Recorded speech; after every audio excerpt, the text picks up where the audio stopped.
Please like and subscribe. Kabanata 551 hanggang 560. Shankun Retrograde Space Formation. Boom! Pinaandar ni Yang Yian ang mga buto ng kanyang kanang kamay at ginawa ang pangalawang galaw ng Moongrabbing Hand. Hindi tulad ng Star-Picking Hand, ang kapangyarihan ng Moongrabbing Hand ay not-oble, halos maubos ang karamihan sa kanyang chi sa isang iglap. Ang paglipat na ito ay nakakapagod sa pag-iisip. Ngunit ang epekto ay tiyak na makabuluhan. Mahigpit na tumama ang Moongrabbing Hand sa ulo ng Red Flame Unicorn.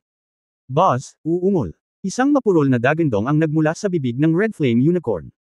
Sa susunod na sandali, ang Red Flame Unicorn ay nagpumiglas na bumangon at tuluyang bumagsak sa lupa. Pagkatapos ng Moongrabbing Hand, duguan ang kamay ni Yang Yian, ngunit may lumabas na demonyo sa kanyang palad. Ang demonyong core ay kabilang sa Red Flame Unicorn, at hinukay niya ito sa utak ng Red Flame Unicorn sa isang iglap. Tapos hinigpitan niya yung Shankun Pot Space nang walang pagbabago ng ekspresyon. Ang mahiwagang talento ng Thumby Ape Monkey, ang Star-Picking at Moongrabbing ay hindi walang kabuluhan. Parang hindi umaalis ang magnanakaw na walang dala. Nakuha ni Yang Yiu ang lahat ng mahahalagang bagay sa katawan ng Red Flame Unicorn, na nagpasaya sa kanya. Ang Red Flame Unicorn ay tuluyang nawala ng sigla. Sa pagkakataong ito, ang Red Flame Unicorn ay napatay ng walang anumang panganib, at ito ay higit na resulta ng pagtutulungan ng 6 na tao. Ito ang unang pagkakataon na ipakita ang kapangyarihan ng pagtutulungan ng magkakasama. Nakita ang pagkamatay ng Red Flame Unicorn, ang 5 tao. Ni Zhongqing ay nagkatinginan. Sa kanilang mga mata, si Yang Yiu ang pinuno, at saglit na katahimikan sa field.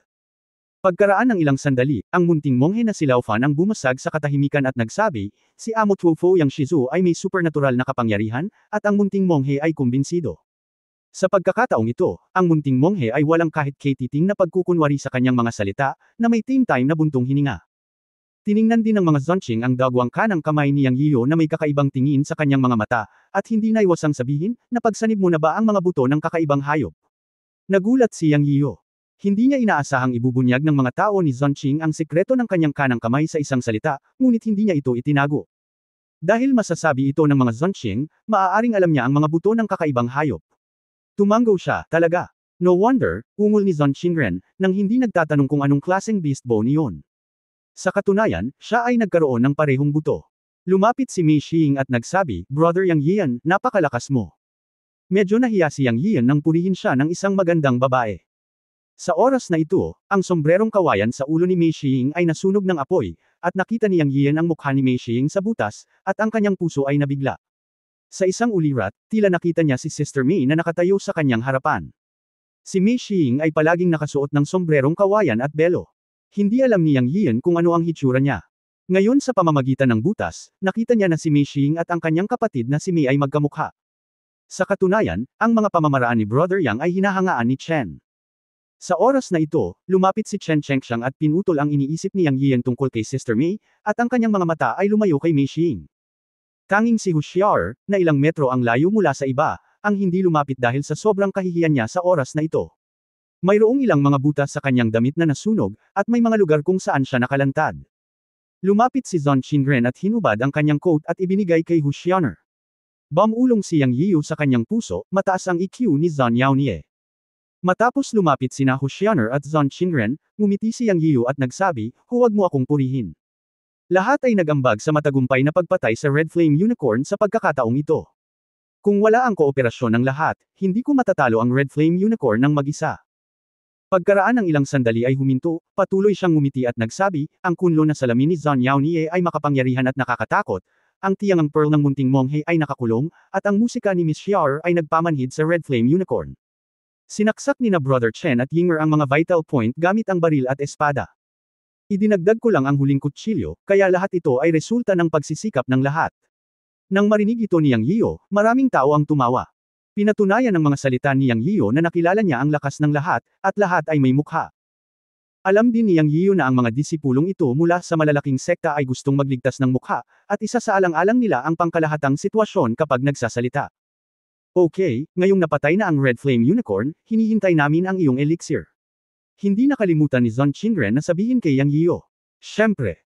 Pagkatapos sabihin iyon, lumakad si Yang Yiu at pinutol ang sungay sa ulo ng Red Flame Unicorn gamit ang isang espada, at pagkatapos ay itinago ito. Pagkatapos ay nakaharap sa malaking katawan ng Red Flame Unicorn, medyo nabagabag siya. Ang halimaw na ito ay puno ng mga kayamanan, ito ay hindi isang kasinungalingan, ngunit ito ay napakalaki, at ito ay hindi posible na abandonahin ito. Pero hindi mo naman basta-basta madadala, di ba? Matapos itong ilagay sa espasyo ng Chen Kunpot, ayaw ipaalam ni Yang Yiu sa ilang tao ang sikreto ng kanyang Chen Kunpot. Nang siya ay nasa dilema, lumapit si Zon Qingren at buong pagmamalaki, nag-aalala ka ba sa bangkay? Oo, malaking problema ang bawiin kapag napakalaki nito. Casual na sabi ni Yang Yiu. Hehe, tignan mo ako. Kinuha ni Zon Qingren ang Kunlun Mirror habang nagsasalita at bumulong sa bangkay ng Red Flame Unicorn, collect. Pagkatapos, sa ilalim ng dilat na komento ni Yang Yiu, ang malaking bangkay ng Red Flame Unicorn ay agad na nawala sa ilalim ng gininto ang liwanag ng Kunlun Mirror sa kamay ni Zon Qingren. Ang batang monghe na si Lao Fan ay binibigkas ang pangalan ng Buddha at nagsabi, Amitaba, matagal ko nang narinig na ang Kunlun Mirror ay ang pinakamahalagang kayamanan ng Kunlun sect. Bilang karagdagan sa mahusay na kapangyarihan nito, maaari din itong gamitin upang iimbak ang Chen Kunpot. Huwag kang magkalat ng chismis. Munting monghe, kalimutan mo na. Sino sa ating mga pamilya ang walang magic weapon? Natatakot ako na ang tiyangang pearl sa iyo ay may tungkuling mag-imbak nito. Inilibot ni Zon Qingren ang kanyang mga mata. Natural lang yan. Sabi din ng munting monghe na may diretsyong mukha. Naunawaan ni Yang Yian na ang mga halimaw na ito ay lahat ng mayamang uri ng pangalawang henerasyon. Sa tono ng kanilang pananalita, tila lahat ay may nakaimbak na sandatang mahika. Palihim niyang sinabi sa kanyang puso, kung alam ko ng mas maaga, inilagay ko ito ng direkta sa Chen Kunpot. Ngayong kinuha na ito ng halimaw, hindi ko alam kung ibabalik niya iyon pagkatapos niyang bumalik. Medyo kontrabida si Yang. Gayunpaman, nakuha na niya ang dalawang pinakamahalagang bagay sa katawan ng Red Flame Unicorn, kaya wala siyang pakialam. Pagkatapos makipag-chat para sa ilang mga salita sa field, ang ilang mga tao ay patuloy na sumulong. Bagamat matagumpay ang kooperasyon ng unang pangkat ng 6 na tao, walang nakakaalam kung anong makapangyarihang pag-iral ang susunod na lilito sa ikatlong distrito. Bagamat ipinagmamalaki, lahat sila ay matatalinong tao na wala pa ring puso sa tula ng pag-ibig. Sa kabaligtaran, dahil sa hitsura ng Red Flame Unicorn, mas humanga sila sa ikatlong distrito. Ang paglalakad sa mundo ng mga bulaklak at halaman parang panaginip. Paminsan-minsan, umiihip ang malakas na hangin na may kasamang makapal na ulap, at ang nerbiyos ng ilang tao ay naninigas sa takot na may lumitaw na mga halimaw. Sa kabutihang palad, walang mga halimaw na lumitaw sa sumunod na malakas na hangin, ngunit ginawa nito ang mga nerbiyos ng 6 na tao tulad ng pagsakay sa isang roller coaster, kung minsan ay tensyonado at kung minsan ay nakaka-relax. Sa ganoong sitwasyon, halos isang oras silang 6 na naglalakad, ngunit hindi sila gaanong lumakad. Ang bundok na may Black Lotus Cave sa mapa sa malayo ay umiral pa rin, at ang distansya mula sa kanila ay nanatili sa 878 metro. Ang eksenang ito ay nagpagulo sa maraming tao. Hindi mapigilan ni Zon Qingren na magtanong, ilusyon ba si Yang Fengmo? Hindi sigurado si Yang Yian tungkol dito, at umiling at sinabing, hindi naman, wala akong nakikitang bakas ng formation dito, hindi ito dapat ilusyon, gayon paman, mag-ingat tayong lahat. Lumipas ang isa pang oras, at nakaranas sila ng higit sa 10 alon ng hamog, at walang halimaw na lumitaw mula sa hamog. Ang kakaiba ay ang bundok sa kanilang paningin ay nasa 800 hanggang 900 metro pa ang layo mula sa kanila. Tila naglalakad sila, at gumagalaw din ang bundok sa di-kalayuan. Ang kakaibang hindi pangkaraniwang bagay na ito ay talagang nagpagulo sa maraming tao. Gayunpaman, walang kakaiba sa paligid, kaya nagpatuloy sila sa kanilang paglalakbay nang hindi masyadong nag-iisip. Pagkaraan ng ilang sandali, huminto si Yang Yiu at nagsabi, hindi magandang ideya na magpatuloy tayo sa ganito. Iminumungkahi ko na baguhin natin ang direksyon. Kung magpapatuloy tayo sa ganito, maaaring hindi na natin maabot ang bundok o ang Black Lotus Cave. Ikaw ang kapitan, kaya ano ang sasabihin mo? Biglang sabi ni Zon Qingren. Tumango ang iba at hinayaan si Yang Yiu na magdesisyon. Walang kamalay-malay, tinanggap na nila si Yang Yiu bilang pinuno ng pangkat na 6 na miyembro. Nakahinga si Yang Yiu na nakilala siya ng 5 mula sa kaibuturan ng kanilang mga puso, na mahalaga. Kahit na siya ay nakatagpo ng anumang panganib sa susunod, magkakaroon siya ng kumpiyansa na harapin ito. Bilang kapitan, responsable siya sa koponan. Kakaiba ang lugar na ito. Hindi masabi ni Yang Yiu kung ito ay isang porma sayon o hindi. Maaari lamang siyang humingi ng tulong sa kanyang amo. Sumigaw siya sa kanyang puso, matanda, anong nangyayari dito? Bakit ang tagal na nating naglalakad at 8 o 900 metro pa ang layo mula sa bundok? Kung hindi ako nagkakamali, ito ay dapat na isang Chen Kun retrograde space formation. Subukan mong maglakad ng counterclockwise. Matapos marinig ang sinabi ng kanyang amo, sinabi ni Yang Yiu sa mga taga Zonqing, subukan nating maglakad ng pabaliktad. Pagkatapos nun, nauna na siya at tumalikod para maglakad patalikod.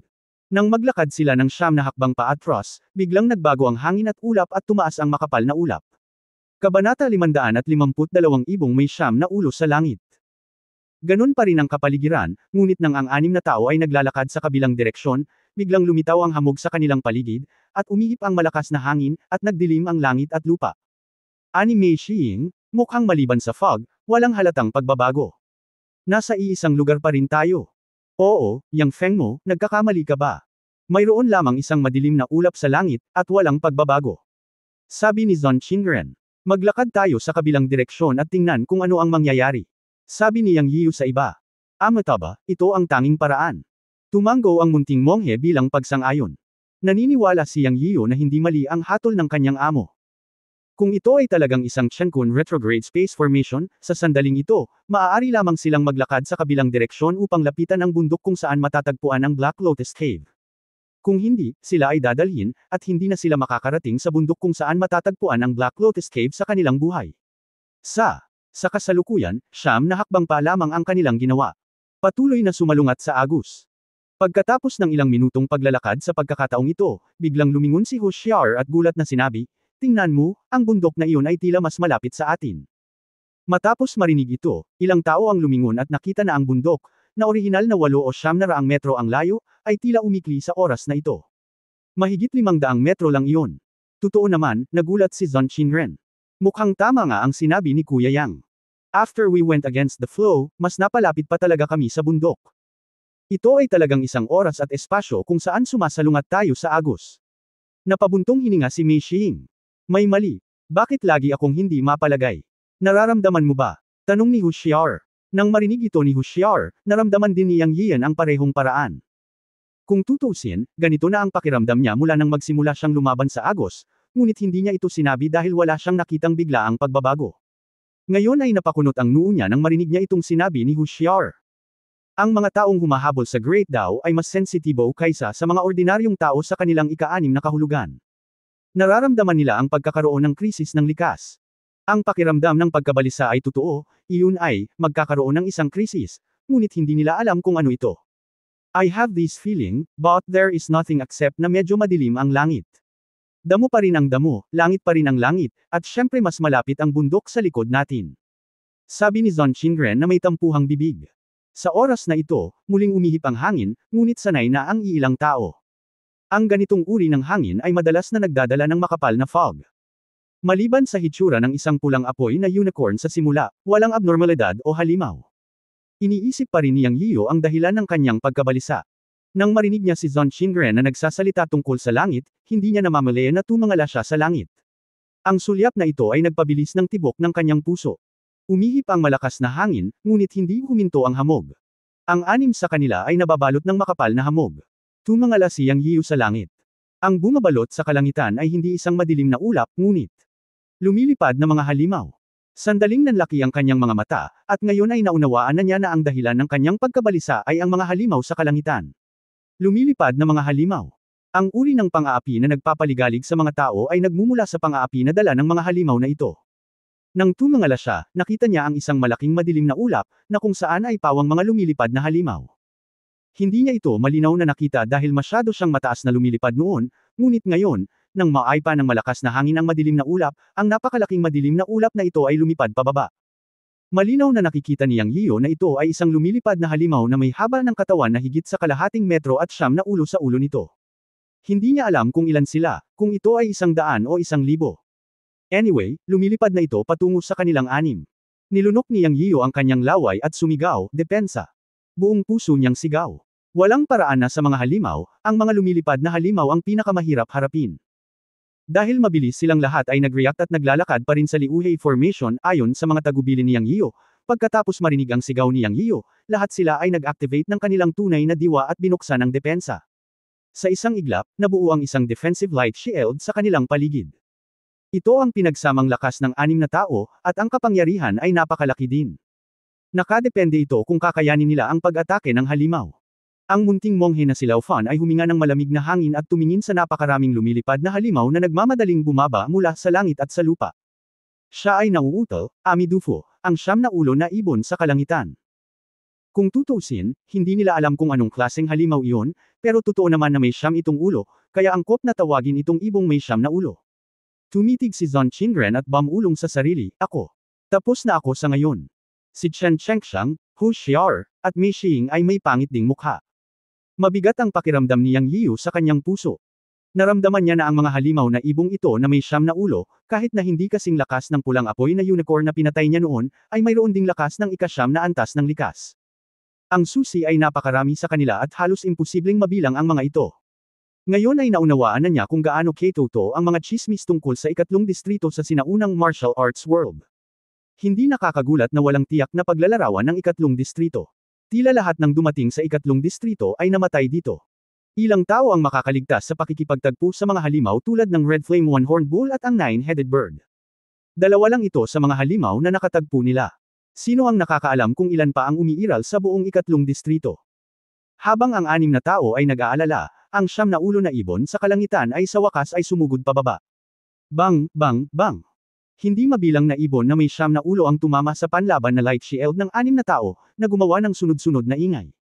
Tapos may narinig silang tunog na parang uwak. Wow wow wow! Ang tunog ng ibong may siyam na ulo ay huminto sa kanilang mga tainga at lalong ikinairita ng mga tao. Halos sa isang iglap, ang anim na tao ay nahulog sa kadiliman. Ito ay dahil ang siyam na ulo ng mga ibon na umatake mula sa lahat ng direksyon ay ganap na hamarang sa kalangitan. Bagamat nagtulungan ang anim na tao upang bumuo ng isang defensive formation, hindi nila nakayanan ang matinding epekto ng hindi mabilang na mga ibon.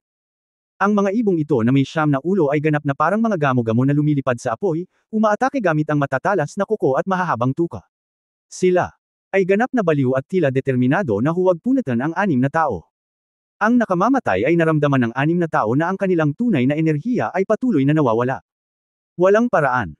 Ang nakakabaliw na pag-atake ng siyam na ulo na ibon ay naging dahilan upang hamina ang kanilang depensa, at kailangan nilang patuloy na palitan ang kanilang tunay na lakas upang mapanatili ang depensa. Sa loob ng defensive light shield, naramdaman ng lahat ang mabilis na pagkawala ng totoong enerhiya. Sinabi ni Zon Qingren kay Yang Yiu, ano ang dapat nating gawin, Yang Fengmo? Kung magpapatuloy tayo ng ganito, mauubos din ang ating panloob na diwa. Natural na alam ito ni Yang Yiu, at sinabi sa malalim na boses, wala nang ibang paraan. Maaari lamang nating labanan ang mga hayop na ito pagkatapos na bawiin ang ating mga depensa. Hindi tayo pwedeng umupo na lang at maghintay sa kamatayan. Hindi ka babaliw. Mayroong libo-libo sa mga lumilipad na hayop na ito. Sa pagharap sa gayong nakakabaliw na pag-atake, kung tayo ay lalabas upang makipaglaban, hindi ba tayo ang magiging merienda ng ibong may siyam na ulo? Tumitig si Zon Qingren. Wala ka na bang ibang magandang ideya? Tanong ni Yang Yiu kay Zon Qingren. Ako. Si Zon Qingren ay natahimik saglit. Wala siyang ibang pagpipilian. Alam din niyang tama ang sinabi ni Yang Yiu, at wala siyang magagawa. Sang-ayon ako sa sinabi ni Mr. Yang. Bagamat marami ang mga halimaw na ito na may siyam na ulo, limitado ang kanilang lakas. Tila ang mga pinakamakapangyarihan ay nasa gitnang yugto ng ikasyam na antas ng likas na kaharian, at karamihan sa kanila ay nasa pangunahing yugto. Baka sabay din tayong lumaban at umatras. Kakayanin pa rin natin ang ilang pag-atake. Pagkatapos ng paatras, palapit na kami ng palapit sa bundok. Maaalis natin ang pag-atake ng ibong may siyam na ulo kapag narating natin ang bundok. Ang munting monghe na si Lao Fan ay nagpahayag ng kanyang mga iniisip, at ilang tao ang sabay-sabay na tumanggo. Okay, bawiin natin ang ating depensa at umatras ng walang pagkaantala. Agad na sabi ni Yang Yiu. Pagkatapos ay sabay-sabay na binawi ng anim na tao ang kanilang mga depensa. Ginamit ni Yang Yiu ang sarili niyang totoong chi at totoong fire defense, at ginamit ang kaliwat kanang dragon slaying sword. Ginamit niya ang mga buto ng kanyang kanang kamay upang ilabas ang kanyang espada at palad. Wow wow wow! Lumitaw ang personal na pagpapakita ng lakas. Sa tuwing gagawa siya ng hakbang, isang ibong may siyam na ulo ang papatayin. Pero matatamaan din sila ng husto. Ang nagpalungkot kay Yang Yiu ay na kahit na malakas ang pag-atake, isa lang itong trick. Walang malakihang pag-atake na magic o spell, at ang bilang ng siyam na ulo na ibong napatay ay napakalimitado. Sa kanyang malakas na katawan at sa pagtatanggol ng totoong chi at tunay na apoy, nakayanan pa rin niya ito, ngunit hindi niya nakayanan ang mahabang panahon at ang patuloy na pag-atake ng siyam na ulo na ibon. Matapos maramdaman na hindi na niya kayang tiisin pa, ginamit ni Yang Yiu ang body skills ng unang antas ng Phantom Realm of the World Within Reach para makatakas. Sa isang hakbang, agad siyang lumitaw 100 metro ang layo. Napakasaya nito, at sa isa pang hakbang, 200 metro na ang layo niya. Sa oras na ito, halos hindi na siya makaalis sa pagkakakulong ng ibong may 9 na ulo. Gayunpaman, nakarinig siya ng sigaw sa kanyang mga tainga, at nagmamadaling lumingon upang makitang si Mei Xing ay aksidenteng nasugatan. Ang iba ay wala ang kanyang mahiwagang kapangyarihan ng World Within Reach, at wala rin silang ganoon kalakas na katawan gaya niya. Nang makitang nasugatan si Mei Xing, tumalikod si Yang Yiu at gumawa ng 2 hakbang at lumapit sa gilid ni Mei Xing, binuhat siya, at naglakad ng 3 hakbang sa kabilang direksyon upang maabot ang 300 metro ang layo, matagumpay na tinulungan si Mei Xing na makatakas. Kabanata 553, Naligo ang Diyos ng kulog sa kulog at kidlat. Bagamat walang malakihang group attack magic sa group attack, si Yang Yian ay may land speed magic, na talagang isang trump card para sa pagsadyap sa kanyang buhay. Natukoy niya ang unang antas ng Phantom Realm ng mahika ng distansya sa pagitan ng langit at lupa noong isang gabi, at hindi niya talaga ito ginamit. Ngayon ito ay hindi inaasahang mabuti. Lalo na ang pakiramdam ng pagliligtas kay Mei Xing mula sa pagkubkob ng 9 Skybird Monster at paghawak sa kanya sa kanyang mga bisig ay nagparamdam kay Yang na puno ng tagumpay. Ang kakaibang bango ng katawan at lambot ng dalaga sa kanyang mga bisig, kasama ang tagumpay ng pagliligtas ng mga tao, ang pakiramdam na ito ay nasiyahan kay Yang Yian sa mahika ng distansya sa pagitan ng langit at lupa mula sa kaibuturan ng kanyang puso. Kaya mo bang iligtas ang iyong buhay at makatakas sa isang mahirap na sitwasyon at maging isang bayani upang iligtas ang kagandahan? Maaari bang maging mas gwapo ang ganitong uri ng magic sa paggalaw ng katawan? Sa oras na ito, napakasaya ni Yang. Tanging ang unang antas ng Phantom Realm ng distansya sa pagitan ng langit at lupa ang makakaalis sa layo na 100 metro sa isang hakbang, at 300 metro sa 3 hakbang, at matagumpay na makatakas. Kung gayon gaano kalayo ang natitirang 3 antas ng kasanayan sa katawan. Si Yang Yian ay puno ng mga inaasahan. Matapos makalayo mula sa pagkubkob ng 9 na ulo na halimaw na ibon, huminto si Yang Yian habang nakayakap si Mei Xing. Sa oras na ito, ang nahihiyang boses ni Mei Xing ay narinig sa kanyang mga tainga, "Brother Yang, pwede mo ba akong ibaba?" Pulang-pula ang mukha ni Mei Xing nang magsalita. Ito ang unang pagkakataon na nakipag-ugnayan siya sa opposite sex mula nang siya ay lumaki. Ang ikinahihiya niya ay ang kamay ni Yang Yian ay nasa maling lugar.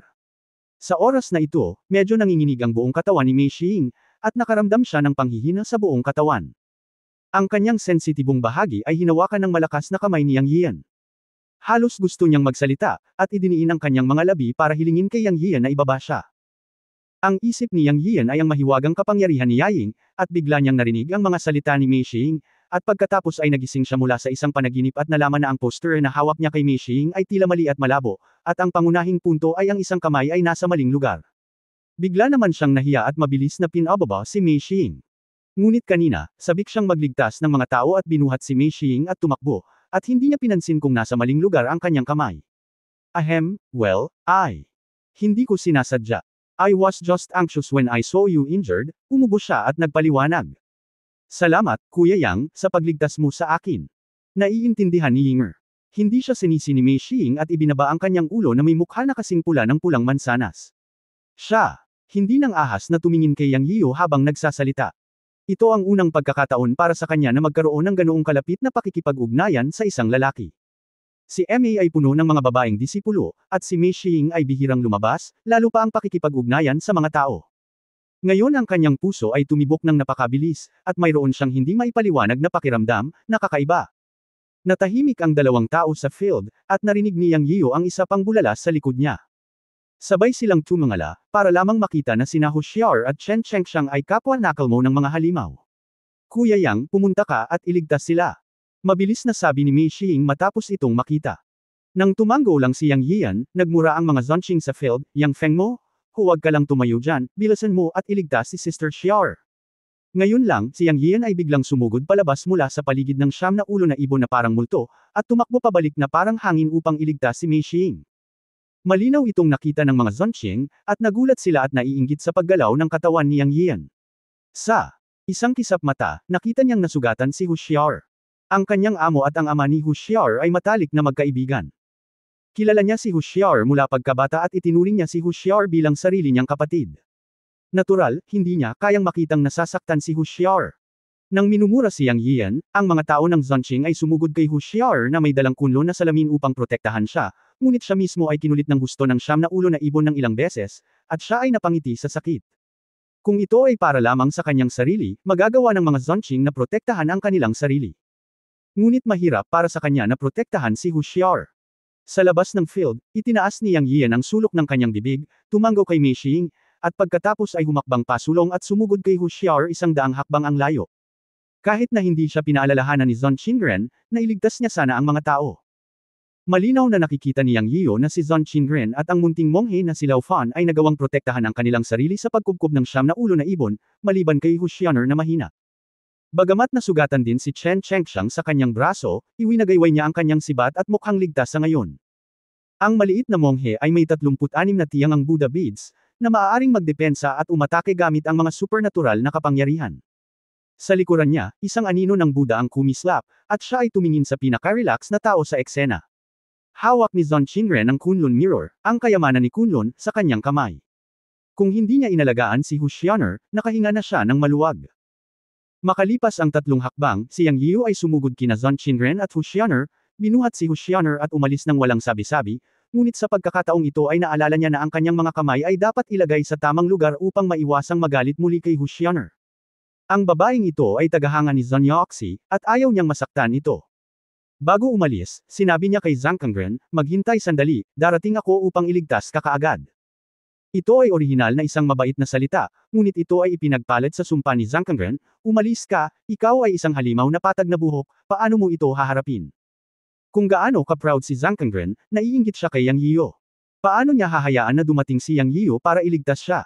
Bukod dito, iniligtas ni Yang Yiu ang 2 babae.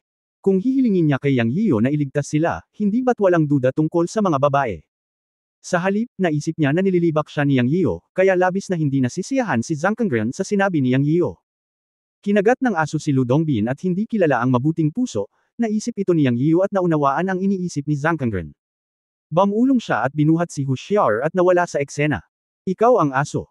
Ang galit na boses ni Zhang Kangren ay nanggaling sa likuran. 3 hakbang at 3 paghinga, si Yang Yiu ay nagmamadaling lumabas sa larangan ng digmaan. Ilagay si Hu Xiaoer sa tabi ni Mei Xing. Salamat, si Hu Xiaoer, na hindi gaanong nagsasalita, ay bihirang magpasalamat kay Yang Yiu. Hindi, dahil kinikilala mo ako bilang kapitan, mayroon akong obligasyon na iligtas ang lahat. Habang nagsasalita, pinagmamasdan ni Yang Yiu ang eksena. Sa oras na ito, ang mga taong Zonqing ay hindi na nakatali kay Hu Xiaoer, at sila ay higit na nakakarelax sa laban. Sa kabilang panig, ang munting monghe na sina Lao Fan at Chen Chengxiang ay hindi gaanong nagbago. Mukhang makakapitan pa sila. Noong una, binalak ni Yang Yiu na iligtas si Chen Chengxiang, ngunit sa pag-iisip ng mapagligtas mukhang katangian ng malalaking sekta ng mga disipulong ito, hindi niya pinalampas. Kung talagang pumunta siya, baka hindi siya hahayaan ni Chen Chengxiang na iligtas ang isang matandang lalaki. Sa oras na ito, biglang sinabi ni Mei Xing, Kuya Yang, tingnan mo. Lumingon si Yang Yiu at tumingin sa direksyon ng daliri ni Mei Xing, nakita ko lang na may bundok sa kanila. Sa hindi inaasahang pagkakataon, pagkatapos nilang bumalik ng 300 metro, narating na nila ang bundok kung saan matatagpuan ang Black Lotus Cave. May mga puno sa bundok. Hanggat aakyat ka ng bundok at magtago sa kakahuyan, mababawasan mo man lang ang lakas ng pag-atake ng halimaw na ibong may 9 na ulo. Sa pag-iisip nito, nagmamadaling sumigaw si Yang Yiu sa 3 tao sa bukid, may bundok sa likod natin, bilasan mo at umatras sa bundok. Pagkatapos sumigaw, nagsimulang umatras ang 3 taong Zonqing at mabilis na dumating. Tinawag ni Yang Yiu sina Mei Xing at Hu Xiaoer, umakyat muna tayo sa bundok. Sumasalungat pa rin sa agos ang 3. Tila mga 10 metro lang ang layo nila, ngunit pagkatapos ng 10 minutong pagtakbo, bigla nilang naramdaman na sumugod sila sa hamog. Sa susunod na sandali, lumitaw ang isang bundok. Ito ang totoong bundok. Dumating silang 3 sa paanan ng bundok. Bagamat natatakpan ng hamog, kitang-kita pa rin nila ito. Ngunit pagkatapos ay isang malakas na hangin ang umihip ng wala saan, at pagkatapos ay tumunog ang kulog, at kumikidlat sa itaas. Ang kulog at kidlat ay nagmula sa langit sa itaas ng bundok. Napatigil silang 3 nang hindi sinasadya. Ngunit sa oras na ito, si Zhong Qingren, ang munting monghe, at si Chen Chengxiang ay tila pagod na pagod. Nang sumugod sila sa 50 metro, bumagal ang kanilang bilis. Halatang dahadaw sila, at sabay-sabay na lumitaw ang mga sugat sa kanilang katawan. Naging balisa sina Hu Xiaoer at Mei Xing nang makita nila ito. Pagkatapos lamang na makita ni Yang Yiu ang kidlat na kumikislap sa kalangitan, ngumiti siya at sinabi kina Mei Xing at Hu Xiaoer, huwag mag-alala, mayroon akong paraan upang harapin ang 9 na ulo na ibon. Habang bumulala si Mei Xing at pinalaki ni Hu Xiaoer ang kanyang mga mata, tumalon si Yang Yiu at agad na umangat sa ere. Bitek. Sa isang iglap, ilang kidlat ang tumama kay Yang Yiu. Kuya Yang Yiyo, namutla ang mukha ni Mei Xing at napasigaw. Baliw, tumingin si Hushyaner kay Yang Yiyo at sinabi sa sarili. Wala ni isa sa kanila ang nag-isip na si Yang Yiyo ay magiging napakabaliw para sumugod sa kidlat. Gayunpaman, sa susunod na sandali, ang kanilang mga alalahanin ay nawala. Nakita nila ang pagtama ng kidlat na si Yang Yiyo, ngunit ang eksena ni Yang Yiyo na nahati sa uling at nahulog mula sa hangin ay hindi nangyari sa kanilang inaakala. Sa halip, nakita nila si Yang Yiyo sa kidlat, napapaligiran ng kidlat, at bumubuo ng daan-daang kakaibang mga tatak ng kamay habang winuwagayway ang kanyang mga kamay. At siya ay narinig na nagsasabi sa hangin na may dumadagandong na tinig, gamitin ang pamamaraan ng pagkontrol ng kidlat, ang pasanin ng siyam na langit ay nasa aking pagtatapon, go! Nang mahulog ang huling salita, nakita ni Mei Xing at Hushyaner na ibinuka ni Yang Yiyo ang kanyang mga kamay, at dalawang malalaking bola ng kidlat ang natipon sa kanyang mga kamay, at biglang itinapon ang mga ito patungo sa halimaw na may siyam na ulo na ibon na lumilipad sa buong kalangitan at baliw na umaatake sa tatlong tao mula sa Zonqing 50 metro ang layo. Sa sandaling ito, sa mga mata ni Mei Xing at Hushyaner, si Yang Yiyo ay parang Diyos ng kulog na naliligo sa kidlat. Ang kanyang anyo sa kidlat ay nakita rin ng tatlong tao mula sa Zonqing na nakikipaglaban sa siyam na ulo na halimaw ng ibon, na nagpang-inig sa tatlong tao sa kanilang mga puso. Kabanata 554 na inaanyayahan ka ng nakatadhana. Walang nilalang sa mundo na hindi natatakot sa kulog at kidlat, maliban sa mga nilalang na ipinanganak upang kontrolin ang kapangyarihan ng kulog at kidlat. Sa oras na ito, maraming tao ang nakakita kay Yang Yiyo sa kulog at kidlat, at talagang kontrolado niya ang kapangyarihan ng kulog at kidlat, at labis silang nabigla. Isa-isa nilang napaisip, ilang pakulo ba ang meron ang lalaking ito? Una, multo ang galaw ng katawan niya at ngayon kontrolado na niya ang kulog at kidlat. Ito ay talagang nagpapagulo sa maraming tao. Inipon ni Yang Yiyo ang dalawang bowl ang kulog at kidlat sa kanyang mga kamay sa hangin at inihagis ang mga ito sa siyam na ulo na ibon na parang madilim na ulap. Pagkatapos niyang linangin ang Thunder Control Technique, ito rin ang unang beses na ginamit niya ito. Hindi ko alam kung gaano ito kaepektibo. Anyway, magagamit niya ang kapangyarihan ng kulog at kidlat para salakayin ang anumang lugar na may kulog at kidlat. To be honest, blessing talaga para sa kanya ang trip na ito sa secret place ni Changbai. Nilinang niya ang pamamaraan ng pagkontrol ng kulog at napagtanto ang paggalaw ng katawan at mahiwagang kapangyarihan ng ang mundo ay isang bato lamang sa Soul Tablet. Talagang hindi maliit ang ani. Bitek. Bitek. Dalawang bowl ang kidlat na may diameter na mahigit 3 metro ang sumugod sa gitna ng hindi mabilang na siyam na ulo na ibon sa isang iglap. Na-trigger ang isipan ni Yang Yiyo, sabog. Sumabog ang kidlat. Sa isang iglap, kumalat ito na parang mga alon ng tubig, na bumubuo ng isang malaking lambat ng kidlat. Wow wow wow! Sa kidlat at kulog, nagsisigawan ang mga kawan ng siyam na ulo. Sa susunod na sandali, tulad ng mga dumpling, ang malalaking piraso ay nagsimulang mahulog. Ang eksenang ito ay napakaganda at nakakabigla sa mga mata ni Mei Xing at ng iba pa. Siya at si Hushyaner ay tumayo ng magkatabi habang ang kanilang mga bibig ay nasa hugis o. Gayon din ang naramdaman ng tatlong tao mula sa Zonqing na naruroon. Sa sandaling sumabog ang bowl ang kidlat ni Yang Yiyo, naalis ang krisis nilang tatlo. Dahil ang halimaw ng ibong may siyam na ulo na umaaligid sa itaas ng kanilang mga ulo ay tila takot na takot sa kidlat, ang mga katawan ng mga ibong may siyam na ulo na pinatay ng dalawang bowl ang kidlat ni Yang Yiyo ay kaunti lamang sa 3 hanggang 500. Ang langit na orihinal na natatakpan sa itaas ng kanilang mga ulo ay biglang lumiwanag. Sa gitna ng panaghoy, ang natitirang siyam na ulo na ibon ay nagkalat at lumipad palayo. Pagkatapos ng krisis, ang mga taga-Zonqing ay tumingin sa mga tambak ng siyam na ulo na bangkay ng ibon, na ang bawat isa ay nasunog at naglalabas ng mabahong amoy. Ang bilang ng ang mga bangkay ng ibon na may siyam na ulo na pinatay ng dalawang bowl ang kidlat ni Yang Yiyo ay lumampas sa kabuuang bilang ng mga bangkay ng ibon na may siyam na ulo na kanilang napatay noon. Sa sandaling ito, ang mga Zonqing ay talagang nakumbinsi ni Yang Yiyo. Kung sa salita lang sila kumbinsido noon, ngayon sila ay kumbinsido mula sa puso. Tinitingnan ang mga tambak ng mga bangkay ng ibon na may siyam na ulo, at pagkatapos ay tinitingnan ang figure ni Yang Yiyo sa hangin sa di kalayuan, naliligo sa kidlat, nilunok ng mga taong Zonqing ang kanilang laway at hindi napigil ang sabihin, mga hayop ba sila? Mga hayop talaga sila, lumapit ang munting monghe na si Lao Fan upang sumang-ayon, at ang kanyang mga mata ay palaging nakatutok kay Yang Yiyo, at siya ay hindi gaanong nabigla kaysa sa mga taong Zonqing. Nakadapa si Chen Chengxiang habang ang isang braso ay nakabitin at ang isa naman ay nakasandal sa mahabang baril, na nagsasabing, tinatawag pa rin tayong mga manggagawa ng kasamaan, ngunit ngayon ay tila hindi tayo ang tunay na mga gumagawa ng masama. Parehong naramdaman ni Zonqing at ng munting monghe nang marinig nila ang kanyang mga salita. Ang tatlong tao sa field ay may mas marami o mas kaunting mga pinsala, ngunit sa kabutihang palad, lahat sila ay mga pinsala sa balat, at tanging ang katawan ni Chen Chengxiang ang malalim na nasugatan. Ang munting monghe na si Lao Fan ay may 3 pulgadang haba ng mga gasgas sa kanyang ulo, na inakala niyang mga galos mula sa kanyang ordinasyon. May madugong butas sa likod ni Zon Qingren na dumudugo pa rin. Inilipat niya ang kanyang tunay na lakas upang pigilan ang pagdurugo at sinabi, pumunta tayo doon. Nang lumakad ang tatlo, si Yang Yiyu ay nasuspine pa rin sa kidlat, kaya naupo na lamang silang nakakross ang mga paa upang gamutin ang kanilang mga sugat. Mukhang may nakuha si Yang Feng Moyo.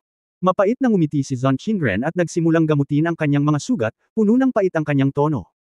Mula sa unang pagkakataon na nakilala niya si Yang Yiyu hanggang ngayon, minamaliit niya si Yang Yiyu at itinigil niya ang pagtrato sa kanya bilang pantay na kalaban. Ngayon ay mayroon na talaga siyang pakiramdam na gustong lampasan si Yang Yiyu, ibig sabihin sa kanyang puso ay mas malakas na si Yang Yiyu kaysa sa kanya. Kasing pagmamalaki ni Zon Qingren, isang bihirang henyo sa Kunlun sa loob ng daan-daang taon, at kinikilala ng mga sinaunang mandirigma bilang ang pinakamahusay na binata, ang kanyang isip ay napakakomplikado sa sandaling ito.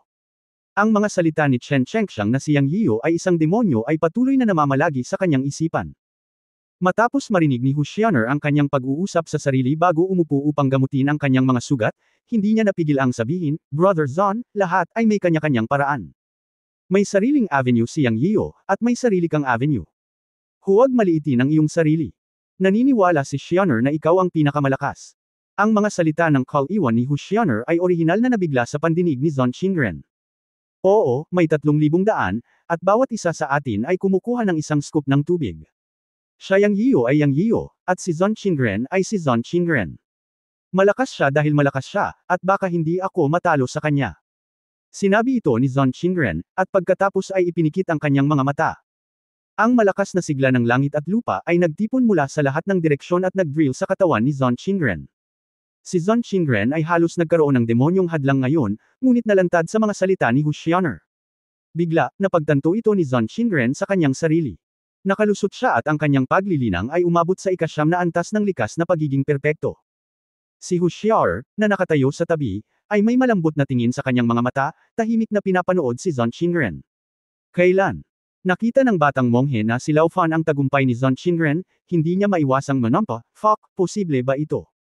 Si Chen Chengxiang ay tumingin kay Zon Qingren ng may inggit, ngunit si Mei Xing lamang ang nakatingin sa isang bottleneck, at paminsan-minsan ay palihim na tumitingin kay Yang Yiyu na nasuspine sa kidlat sa hangin. Para kay Yang Yiyan sa oras na ito, siya ay nasa kulog at kidlat ngunit hindi nakagawa ng anumang pambihirang tagumpay. Ang dahilan kung bakit siya bumaba ay pagkatapos na isagawa ang Thunder Control Technique, nakapatay siya ng maraming ibon na may 9 na ulo. Matapos makita ang kapangyarihan at benepisyo ng kulog at kidlat, gusto na lang niyang sumipsip ng mas maraming kulog at kidlat sa kanyang katawan, para magawa niya ang Thunder Control Technique kapag walang kulog at kidlat. Sa kalahating oras, hinigup ni Yang Yiyan ang isang bola ng kulog at kidlat na kasing laki ng walnut sa kanyang katawan, at pagkatapos ay naramdaman niya ang limitasyon at tumigil sa pagsipsip. Pagkatapos ng lahat, ang kapangyarihan ng kulog at kidlat ay sobrang yang at matibay, at ang kanyang katawan ay may limitadong kapasidad sa pagdadala. Higit pa ay hindi magandang bagay. Sa sandaling imulat niya ang kanyang mga mata, 2 kulog at kidlat ang kumislap sa kaibuturan ng kanyang mga mata, at pagkatapos ay nahulog si Yang Yiyan mula sa himpapawid. Lumipas ang kalahating oras, maliban kay Zon Qingren na nasa state of cultivation pa, natapos na ang pagpapagaling ng ibang tao. Pagkahulog ni Yang Yiyan, natigilan din siya nang makita si Zon Qingren. Hindi niya inaasahan na si Zon Qingren ay makakalusot pagkatapos ng labanan. Sa sandaling tumayo siya, binuksan ni Zon Qingren ang kanyang mga mata. Nagkataon namang nagkatinginan ang dalawa sa mata. Sinabi ni Yang Yiyan, congratulations, Zon Qingren. Ano ang dapat I congratulate? Ikaw ang gumawa ng pangalan para sa iyong sarili. Maswerte lang ako, sa oras na ito, wala nang maasim na lasa ang mga salita ni Zon Qingren. Pakiramdam niya ay umunlad ang kanyang kaharian. Bahagyang ngumiti si Yang Yiyan at sinabi, sa paraan ng paglilinang, ang swerte ay bahagi din ng lakas. Ngumiti si Zon Qingren at tumingin kay Hu Xiaer at tumango. Alam niya na ang mga salita ni Hu Xiaer ay nagpapaliwanag sa kanya sa pagkakataong ito. Pagkatapos, maraming tao ang bumati kay Zon Qingren.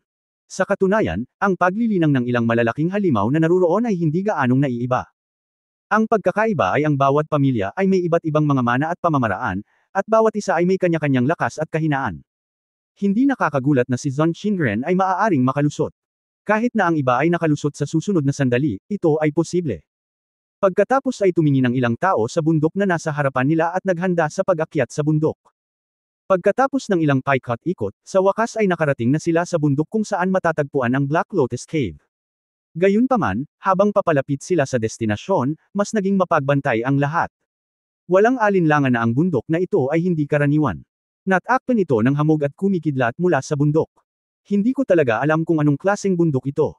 Mukhang malago at lunt iyan ang mga halaman, ngunit sa katunayan ang buong bundok ay nagbibigay sa mga tao ng kakaibang pakiramdam. Umakyat tayo sa bundok, magsaya ang lahat, nalampasan na natin ang 79 na hakbang, kaya hindi malaking bagay ang hakbang na ito. Hinikayat ni Yang Yiyu ang lahat. Pagkatapos, naglalakad ng ilang hakbang pasulong, lumitaw ang isang stone tablet sa kanilang paningin. Pagpasok nila ay may nakita silang mga rune.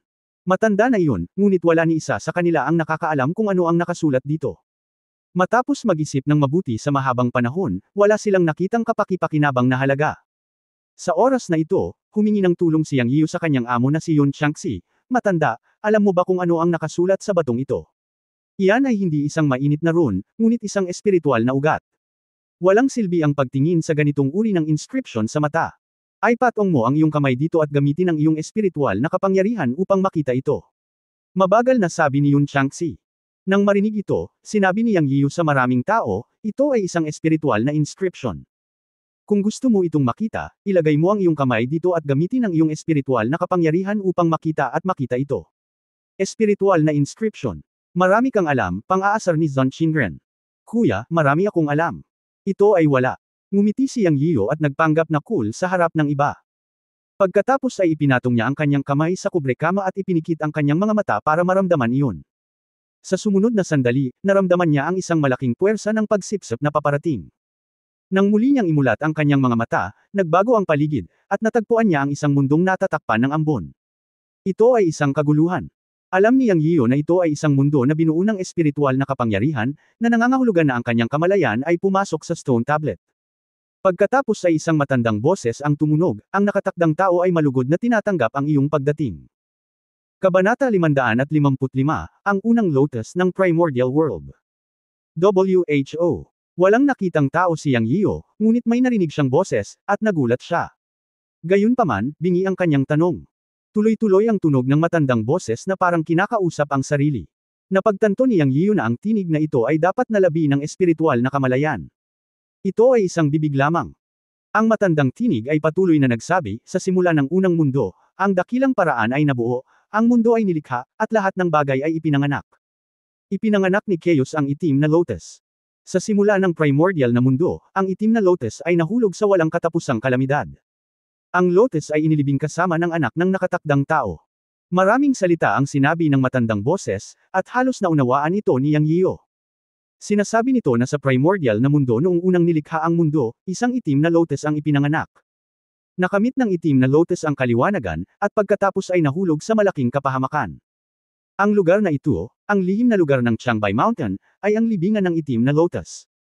Gayunpaman, nahulog ang itim na lotus at nag-iwan ng buto ng lotus. Ang buto ng lotus na ito ay walang alinlangan na kayamanan dito. Ngayon ay medyo naintindihan na ni Yang Yiyan. Hiniling ng matandang lasing na pumunta sila sa Black Lotus Cave sa ikatlong lugar upang kunin ang kayamanan. Marahil ay nagsasalita siya tungkol sa mga buto ng itim na lotus. Ang unang lotus sa simula ng sinaunang mundo, ang pamagat na ito ay hindi isang bagay na maaaring magkaroon ng sinuman. Paano magiging ordinaryong bagay ang kanyang mga buto ng lotus? Kung hilingin sa kanila ng matandang lasing na kunin ang mga buto ng lotus, tinatayang hindi lamang sapat na ito upang muling itatak ang daanan ng bundok at dagat, kundi upang sirain ang lihim na lugar. Siyempre, kung ano ang eksaktong hitsura ng mga buto ng itim na lotus, kung anong kapangyarihan o iba pang mga bagay ang mayroon sila, kailangan mong hanapin at makita ang mga ito upang malaman. Kung sino ang matandang boses, hindi alam ni Yang Yiyan. Anyway, ito ay dapat na nauugnay sa itim na lotus o sa lugar na ito. Sinabi rin sa kalaunan na ang Black Lotus Cave sa Black Lotus Mountain ay ipinasok sa kalahati ng bundok. Ngunit hindi madaling umakyat sa bundok. Mayroong 4 na pangunahing pagsubok, hangin at ulan, kulog at kidlat, nakalalasong miasma at pagbabantay. Ang mga pagsubok na ito ay nasa loob ng inaasahan ni Yang Yiyan. Kung may mga hadlang, ang gayong kayamanan ay matagal nang naalis. Paano ito may iwan ngayon? Ang unang 3 sa 4 na pangunahing pagsusulit ay madaling maunawaan. Ang hangin at ulan, kulog at kidlat, kasama ang nakalalasong miasma, ay parang natural na mga pagsubok, ngunit ang huli, ang pagbabantay, ay talagang mahirap para kay Yang Yiyan na maunawaan. May nabanggit lang na guardian. Ano itong tagapag-alaga? Tao ba ito, demonyo, o iba pa? Anyway, mahirap makuha. Matapos pakinggan ang kwento, sa susunod na sandali ay naramdaman ni Yang Yian ang isang malakas na puwersa na dumampi sa kanya, at pagkatapos ay nawala ang kanyang kamalayan. Nang imulat niya ang kanyang mga mata, nalaman niyang ang 5 tao mula sa Zonqing ay kapareho ng kanyang sarili, na ang isang kamay ay nasa stone tablet. Ilang mga tao ang sabay na nagmulat ng kanilang mga mata, at pagkatapos makipag-usap sa isa't isa, napagtanto nilang lahat ay nakatanggap ng parehong impormasyon, at narinig nilang lahat ang matandang boses na iyon na nagsasalita tungkol sa itim na buto ng lotus. Sa tingin mo ba ang boses kanina ay ang kamalayan ng itim na lotus? Nag-isip ang mga taga-Zonqing. Hindi naman dapat, di ba sabi nga patay na ang Black Lotus? Siguro ang buto ng lotus ay nagkaroon ng kamalayan. Binuksan din ng munting monghe ang kanyang isip. Ngayon puro haka-haka, pero hindi naman importante ang boses na iyon. Ang mahalaga ay ang Black Lotus Cave Lotus Seed sa bundok ang dapat nating pakay sa pagkakataong ito. Ang susi ay kung paano umakyat sa bundok. Ang dating Red Flame Horn Bull at ang 9-headed bird ay nagpapagod sa amin. Ngayon sigurado ako na ang 4 na pangunahing pagsubok sa bundok ay dapat na mas nakakatakot, mataimtim na sinabi ni Chen Shengxiang. Tumingin si Mei Xing kay Yang Yiyu at sinabing, Brother Yang, ano sa tingin mo ang dapat nating gawin? Nang itanong niya ito, lahat ay tumingin kay Yang Yiyu. Ngayon si Yang Yiyu ang core ng 6 na tao na koponan. Ang kanyang lakas at kakayahan sa pag-utos ay kinilala ng lahat. Tumingin si Yang Yiyu sa ilang tao at sinabing, ano pa ang magagawa natin? Nakarating na kami sa Black Lotus Mountain. Kahit na ito ay isang dagat ng apoy at mga espada, kailangan nating pumunta at tingnan. Ano sa tingin mo? Haha, not bad, bundok lang. Hindi ako naniniwala sa kasamaan. Ang mga taga-Zonqing ay puno ng pagmamalaki matapos ang kanilang antas ng paglilinang ay mapabuti. Amataba, ang munting monghe na kilala bilang ang unang buto ng lotus sa mundo ay nais ding tumingin, sabi ng munting monghe na may ningning sa kanyang mga mata. Bagamat may mga alalahanin, gusto pa rin ng lahat na pumunta at subukan ito. Pagkatapos ng lahat, ito ay isang uri din ng pagsasanay para sa kanila. Pagkatapos ng desisyon, naging alerto ang 6 na tao at umakyat sa bundok. Sa likod ng stone tablet ay isang paikot-ikot na landas. Paghakbang nila sa daanan, isang malakas na hangin ang umihip sa kanilang mga mukha. Pagkatapos ay may mga pagsabog ng kulog mula sa tuktok ng bundok. Boom! Ang unang pagsubok ay lumitaw kaagad. Nung una, maangin lang, pero hindi man lang sila naapektuhan. Makalipas ang ilang hakbang ay bumuhos na ang ambon. Sa oras na ito, may mahinang simoy at ambon. Ang mga landas sa bundok ay malago at berde sa magkabilang panig, at ang ambon ay nananatili. Isa lamang itong magandang larawan ng ulan sa tagsibol. Ang kapaligiran ay patula at kaakit-akit. Nasaan ang panganib? Mula sa unang kaba hanggang sa walang nangyari pagkaraan ng ilang sandali, sinabi ni Zonqing sa napaka-coquettish na paraan, nasaan ang panganib? Marahil ang pagsubok ay hindi mapanganib. Gusto kong bumigkas ng tula sa sitwasyong ito. Hindi umimik si Zonqing at biglang sumipol ang mahinang simoy ng hangin. Wuhuhuhu! Sa isang iglap, ang hangin sa trail ay umaalulong na parang mga multo at lobo. Ilang tao ang nasa trail, at ang kanilang mga damit ay hinaipan. Habang umiihip ang hangin, ang orihinal na ambon ay naging malakas na ulan sa isang iglap. Ang malamig na hangin ay parang kutsilyo, at ang mga patak ng ulan ay parang mga bato. Alam ng 6 na tao na ito na ang simula ng tunay na pagsubok. Ang tanawin ay kaakit-akit kamakailan lamang, at ang mga Zonqing ay nag-iisip tungkol sa pagbigkas ng tula. Ang biglaang pagbabago ng hangin at ulan ay nagpaliit at napahawak sa ulo ng 6 na tao. Walang paraan. Ang hangin talaga ay parang kutsilyong tumutusok sa katawan, at ang mga patak ng ulan na pumapatak sa katawan ay parang mga batong tumatama sa katawan, na sobrang sakit. Ang 6 na tao ang nagmamadaling nagpalipat-lipat ng kanilang tunay na enerhiya upang protektahan ang kanilang buong katawan bago sila bumuti. Nang makitang ang tahimik na landas ay walang katapusan, alam ni Yang Yiyu na marahil ito ay simula pa lamang. Sila nagpatuloy sa paglalakad na nakataas ang kanilang mga ulo, at sinalubong sila ng lalong abnormal na malalakas na hangin at patak ng ulan. Matapos maglakad ng mga 80 metro, ang 6 sa kanila ay nagpalipat-lipat ng kanilang tunay na enerhiya sa sukdulan. Sa oras na ito, ang malakas na hangin ay nakabuo na ng isang puyo ng tubig na makikita ng mata, at may posibilidad ng isang buhawi.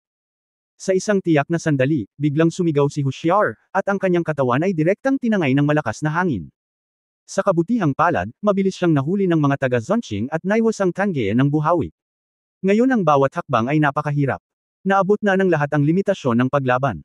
Sa oras na ito, ang boses ni Master Yun Changxi ay umalingaw-ngaw sa isipan ni Yang Yian, na nagsasabing, hindi mo ba naiintindihan ang prinsipyo na mas mabuting magbukas kaysa hamarang, brat? Anumang kapangyarihan sa pagitan ng langit at lupa ay maaaring mabago sa kapangyarihan ng sariling paglilinang. Ang hangin at ulan dito ay tila isang balakid sa iyong pag-akyat sa bundok, ngunit kung tutuusin ito ay isang puwersang tumatalas. Ang hangin at ulan ay ang natural na kapaligiran para sa tempering ng katawan. Isuko ang tunay na pagtatanggol sa chi, patakbuhin ang mga pagsasanay upang pasiglahin ang chi, at labanan ito. Mayroong malaking benepisyo. Ang paghahanap sa iyo upang labanan ang desperadong ito ay sa kalaunan ay masisira sa kalagitnaan, lalo na ang pag-akyat sa bundok. Pagkatapos makinig sa kwento ng master, biglang napagtanto ni Yang Yian na totoo nga. Hindi ba't ang malakas na hangin at malakas na ulan ang kapangyarihan ng kalikasan? At ang kanilang paglilinang at pagsipsip ng espiritual na enerhiya ng langit at lupa ay ang kapangyarihan din ng kalikasan. Kaya tama ang sinabi ng master. Siyempre, hindi ganoon kadaling sumabay sa agos. Depende ito sa kung kaya nilang labanan ito. Matapos itong pag-isipang mabuti, sinabi ni Yang Yian sa maraming tao, huwag nang lumaban. Ang lakas ng hangin at ulan dito ang paraan ng pag-init ng katawan. Mas mabuting magbukas kaysa mag-block. Subukan natin. Pagkatapos nito, inalis niya ang tunay na chi defense at sabay na pinaandar ang panloob at panlabas na Chen Kungang, pinapalamig ang katawan habang nagsasanay. Puff, puff, puff. Sa isang iglap, mahigit 10 beses na naputol ang kanyang damit ng mga talim ng hangin, ngunit mabuti na lang at malakas ang kanyang katawan at walang sugat na lumitaw. Parang tinaga ng talim ang kanyang laman, ngunit sa mga oras na ito ay nagngangalit lamang ang kanyang mga ngipin at nakakapit. Pagkaraan ng ilang minuto, unti-unting umangkop si Yang Yiu sa hangin at ulan, at talagang mas madali na itong lumaban kaysa dati. Kaya niyang iangat ang kanyang mga paa at magpatuloy sa paglalakad. Noong una, narinig ng mga taga-Zonqing na nasa likuran niya si Yang Yiu na nagsabing sumuko na siya sa paglaban at naisip niyang baliw siya. Nang makita nilang nagtagumpay si Yang Yiu, sumunod sila. Matapos umangkop sa tempering at pagsasanay sa hangin at ulan, malinaw na naramdaman ni Yang Yiu na ang kanyang pisikal na katawan ni Vajra ay unti-unting lumalabas. Ang bawat hakbang na ginawa niya ay isang mahusay na pagpapabuti, at dahan-dahan siyang umusad ng hakbang-hakbang. Bagamat mabagal, umuusad siya pagkatapos ng lahat. Pagkaraan ng 9 na hakbang na sunod-sunod, biglang lumiwanag ang kanyang buong katawan, at lumiwanag ang kanyang paningin, ngunit nalaman niyang huminto at nawala ang hangin at ulan, at naglakad siya patungo sa isang entablado nang hindi niya namamalayan. Sa pagkakataong ito rin ay kumaluskos ang buong katawan niya. Ang paglilinang ng pisikal na katawan ng Vajra ay umabot sa ika-5 antas. Ang kanyang buong katawan ay napuno ng malakas na ilusyon na kaya niyang basagin ang isang bundok sa isang suntok, at may malabong brilyante na kumikinang sa ibabaw ng kanyang balat. Bagaman ang kanyang kaharian ay hindi umunlad, ang kanyang pisikal na diamante sa katawan ay umabot sa ika-5 antas, na labis na ikinagulat ni Yang Yiu. Pagkatapos ng kanyang pagsasanay, tumingin siya sa likod at nakitang nasa hangin at ulan pa rin ang mga Zonqing. Noon lang niya napagtanto na ang platapormang ito ay isang hangganan. Matapos makita na ang 5 sa kanila ay pinalamig din ang kanilang katawan sa hangin at ulan, gamaan ang loob ni Yang Yiu. Hanggat maaari silang lumabas, kahit na hindi sila makalusot, ito ay magiging kapaki-pakinabang para sa kanilang pagsasanay sa hinaharap. Kabanata 556 na mga buto ng demonic bear ni Chen Chengxiang. Sa posisyon ng 5 tao sa hangin at ulan, makikita na iba ang kanilang lakas. Si Zhang Qingren ay dati nang nakapasok sa ika-9 na antas ng likas na mahusay na pagiging perpekto. Walang alinlangan na siya ang nasa unahan at siya ang unang taong lumayo sa hangin at ulan. Ang pangalawa ay ang munting monghe na si Lao Fan, na 3 metro ang layo mula kay Zhang Qingren. Pagkatapos ng munting monghe ay sina Mei Xiying, Chen Chengxiang, at Hu Xiaoner. Sa katunayan, ang kanilang mga cultivation realms ay halos pareho, at ang pagkakaiba lamang ay ang paraan. Sa mga mata ni Yang Yiu, silang 5 ay nahihirapang sumulong.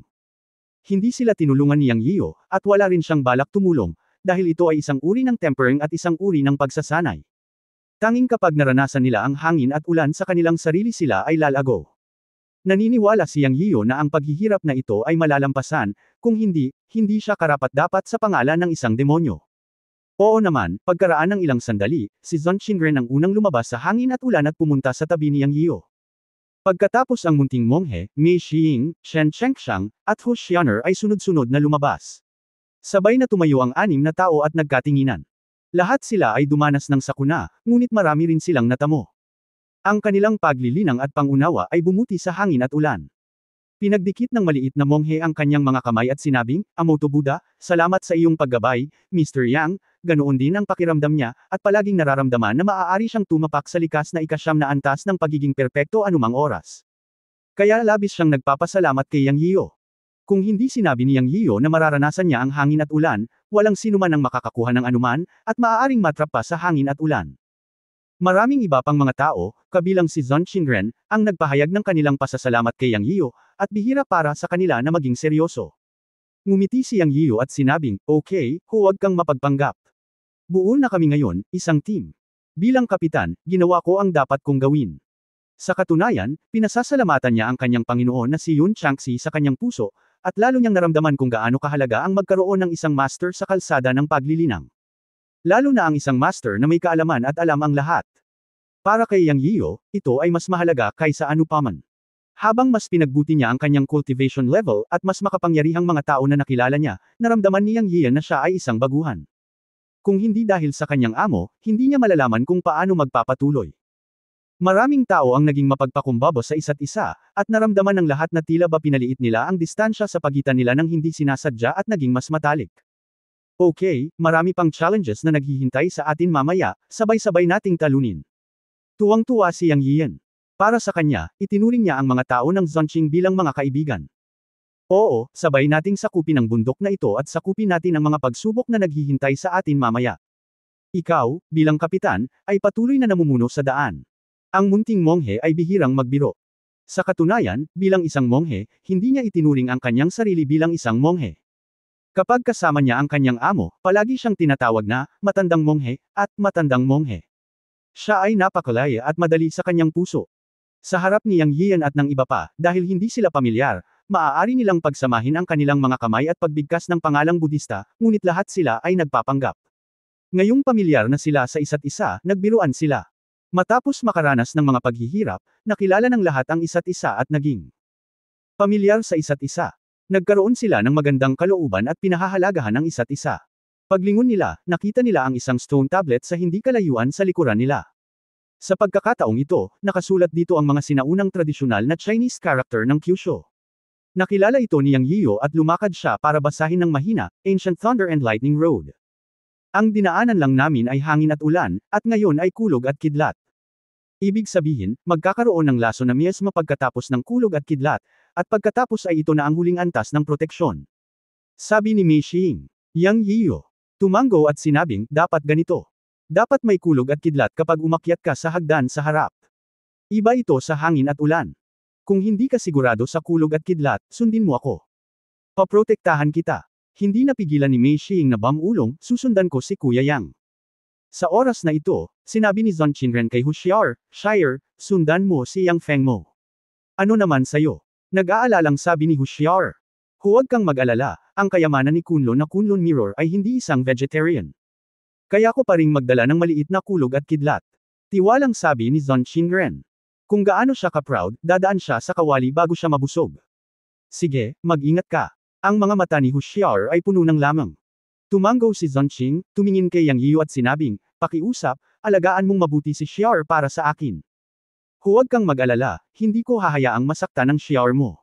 Ngumiti si Yang Yiyo. Salamat, Kapitan. Nahihiyang ngumiti si Huxiar at tinawag na Kapitan si Yang Yiyo. Ano ang tungkol sa iyo, munting monghe? Tiningnan ni Yang Yiyo.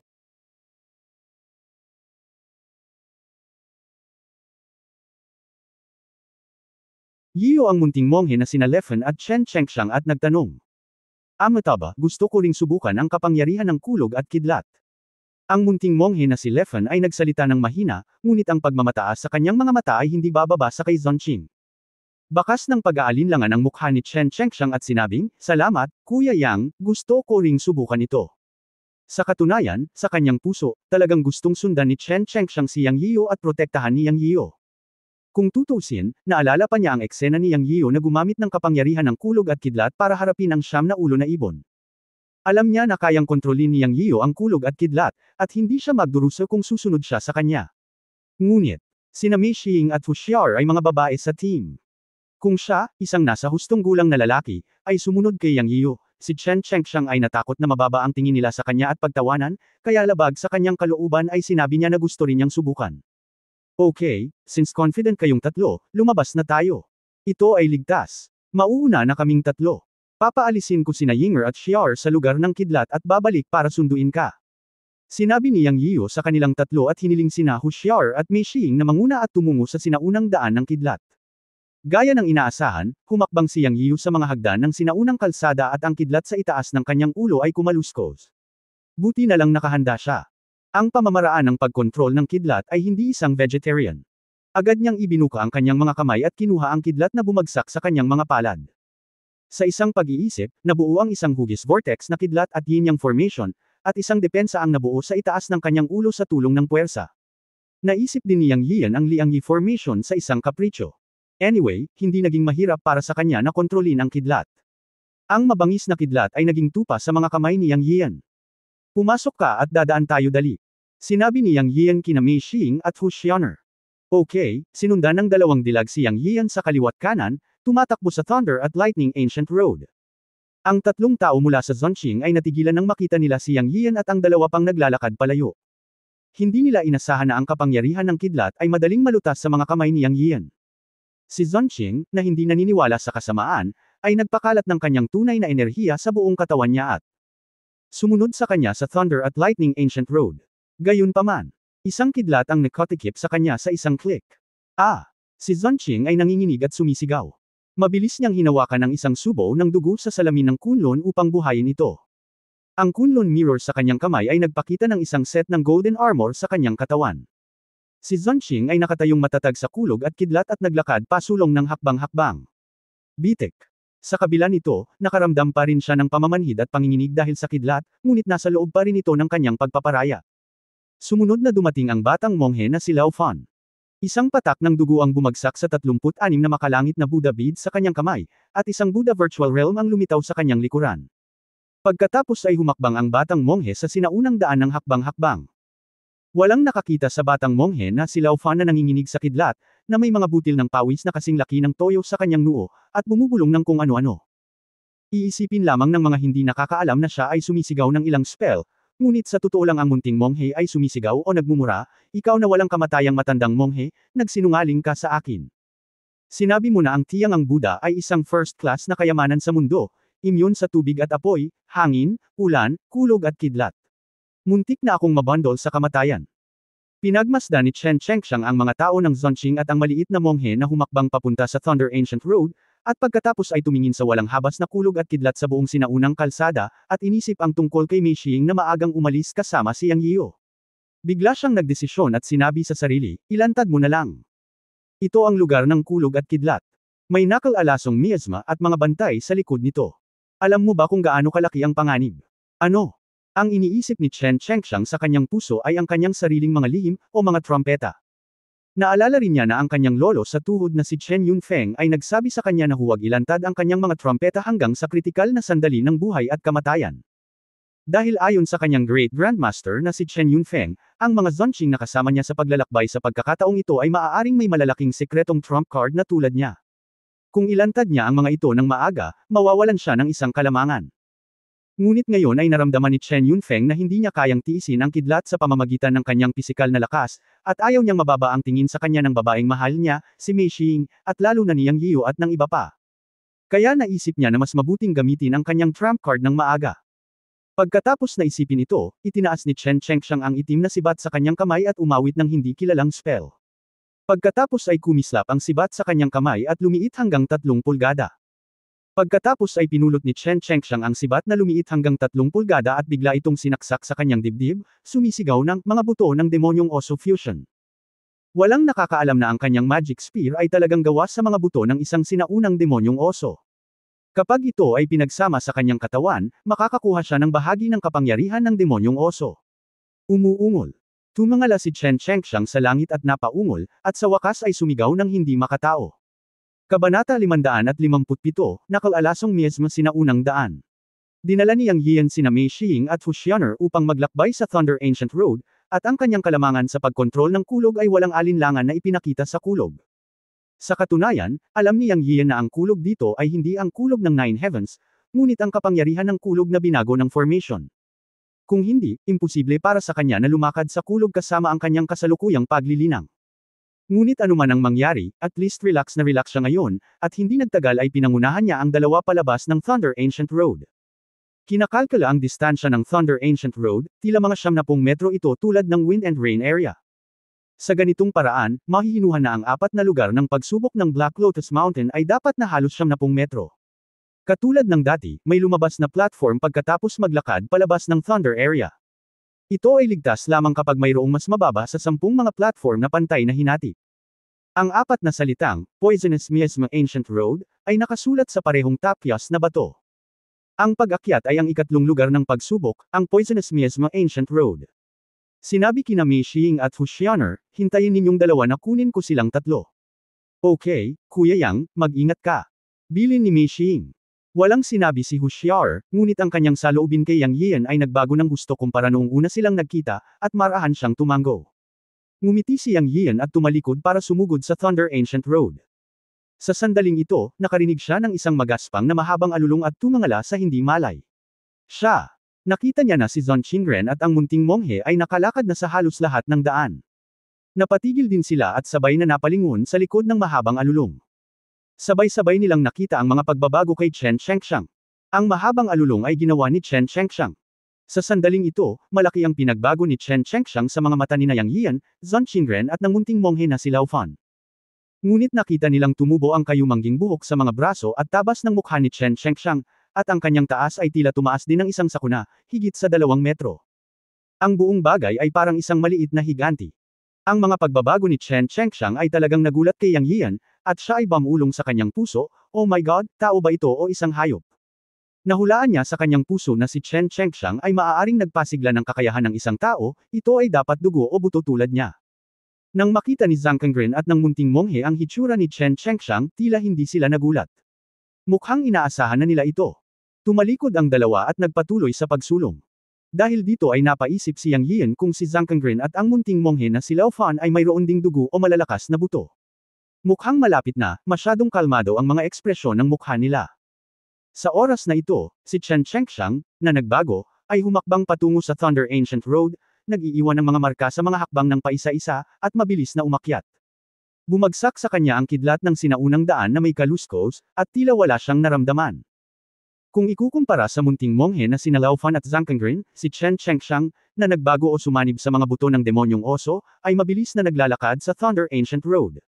Sa 5 o 6 na paghinga, nalampasan ni Chen Chengxiang ang mas mabagal na Zhang Kangren at ang munting monghe na si Lao Fan, at mabilis na lumipad pataas. Nang makita ito, alam ni Yang Yian na hindi niya kailangang tumulong. Anyway, may 10 metro pa silang 3 para umakyat, kaya tumalikod siya at bumalik sa platform.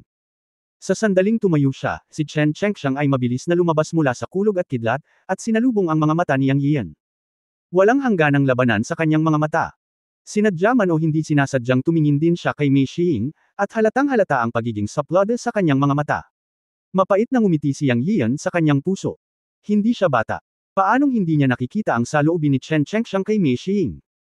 Walang alinlangan na si Chen Chengxiang ang humahabol kay Mei Xiying o mas angkop na sabihin na crush niya ito, ngunit si Mei Xiying ay tila walang nararamdaman para sa kanya. Brother Chen, mayroon kang magandang paraan, sa wakas ay pinuri ni Yang Yian si Chen Chengxiang. Tila napakalakas ng kanyang pagbabago. Hindi ko maihahambing kay Kuya Yang. Bagamat mapagpakumbaba ang mga salita, tila puno ng pagmamalaki ang mga ito. Sa hindi nakikita, naramdaman ni Yang Yian na tila itinuturing siya ni Chen Chengxiang bilang isang karibal sa pag-ibig, ngunit wala siyang masamang iniisip tungkol kay Mei Xiying. Karelasyon lang niya ang kapatid niyang si Mei. Ngunit alam din niya na hindi iyon iisipin ni Chen Chengxiang, at normal para sa kanya na magkaroon ng mga intensyon sa pakikipaglaban at puot. Sa sandaling ito, mabilis siyang lumabas ng Thunder Ancient Road sa ilang hininga. Gusto niyang ipakita ang kanyang lakas sa harap ni Mei Xiying. Naiintindihan na hindi ito masyadong pinapansin ni Yang Yian. Gayunpaman, naramdaman niya na ang aura ni Chen Chengxiang ay napakalakas sa oras na ito. Hindi niya lang alam kung anong uri ng dugo o buto ng makapangyarihang hayop ang nagsanib sa kanyang katawan. Hindi niya maiwasang tanungin ang kanyang Panginoon sa kanyang puso, pinagsama-sama rin ba ng matandang lalaking si Chen Chengxiang ang dugo ng ilang makapangyarihang hayop? Ito ay buto ng sinaunang demonyong oso. Ang angka ng demonyong oso ay isang makapangyarihang lahi sa mundo ng paglilinang at maging sa mundo ng mga demonyo. Sila ay makapangyarihan at sibilisado. Kailangang iwasan ng ibang angkan ang angkan ng demonyong oso. Sa mga tuntunin ng lakas, kakaunti ang maaaring tumugma sa angkan ng demonyong oso. Bagamat ang batang ito ay sumanib sa mga natitirang buto, hindi siya dapat maliitin. Dapat kang mag-ingat. Ramdam ko na galit siya sa iyo. Ako. Hindi makapaniwala na sa mundo mo, marami pa ring bihirang o kahit extinct na lahi sa mundo ng paglilinang ang maaari pa ring umiral. Ito ay nakakagulat. Walang bakas ng angka ng demonyong oso sa mundo ng paglilinang 10,000 taon na ang nakalilipas. Usap-usapan na mayroon pa ring sangay ng angka ng demonyong oso sa mundo ng mga demonyo. Hindi ko alam kung may kinalaman ba ito sa angka ng demonyong bear na pinagsamahan ng batang ito. Ngunit ang katotohanan na siya ay isang tao na sumanib sa mga buto ng isang demonyong oso ay magiging masaya kung alam ito ng mundo ng mga demonyo, haha. Sa pakikinig sa mga salita ng kanyang amo, hindi gaanong naramdaman ni Yang Yio. Kung tungkol lang sa lakas, hindi talaga siya matatakot. Anyway, mayroon siyang mahiwagang kapangyarihan ni Jichi niya, kaya maaari siyang tumakas kung hindi siya manalo. Bukod dito, maaaring hindi siya atakihin ni Chen Shengxiang. Sa pangunguna ni Chen Shengxiang, naisip ni Yang Yio ang ibang tao at tinanong ang kanyang Panginoon, may dugo ba o buto ng kakaibang hayop ang isa pang matandang lalaki? Kung hindi mo sila hinawakan o sila ay automatikong nagpapakita ng kanilang sarili, hindi ko masasabi. Tanging ang maliit na Mei Xiying lamang ang may dugo ng Divine Phoenix. Malalaman ng tatlo pa pagkatapos nilang makita. Sabi ni Yun Changxi. Yang Yio. Tumango. Noong huling beses na nahimite si Mei Xiying, nalaman niyang siya ay taga-Divine Phoenix nang suriin niya ang kanyang pisikal na kondisyon. Habang nakikipag-chat sa Master, si Zhong Qingren at ang munting monghe na si Lao Fan ay sunod-sunod na lumabas ng Thunder at Lightning Ancient Road. Sa ngayon, matagumpay na nalampasan ng 6 na tao ang Thunder at Lightning Ancient Road. Sa pagkakataong ito, tila walang nakakakilig, ngunit sa katunayan, ang Thunder at Lightning Ancient Road ay hindi gaanong mapanganib kaysa sa Wind and Rain Zone, at ito ay mas mapanganib. Para lang sa kanya, pinaglalaruan lang nito ang lakas niya. Sa Thunder Control Technique, hindi ito problema. Parang professional match. Para sa iba pang mga halimaw, hindi binibilang sina Mei Xiying at Hu Xianer, sa pagkakataong ito ay pinilit nila ang trump card ni Chen Shengxiang sa Thunder at Lightning Ancient Road. Ngayon ay si Zhong Qingren na lang at ang munting monghe. Anong trump card ang mayroon sila? Inaasahan ni Yang Yio kung kaya niyang pilitin si Zhong Qingren at ang teritoryo ng munting monghe na lumabas sa susunod na nakal-alasong miasma at sa huling antas ng pagbabantay. Pagkalabas ni Zhong Qingren at ng munting monghe, si Chen Shengxiang ang nanguna at nagsabi, hayaan mong subukan ko ang tubig ng nakal-alasong miasma test sa pagkakataong ito. Sige, Kuya Chen, mag-ingat ka. Pinayuhan ni Yang Yio. Talagang wala siyang gaanong tiwala sa sinaunang daan ng makamandag na miasma, dahil tila walang makamandag na gas o lason, at ito ay napakatahimik.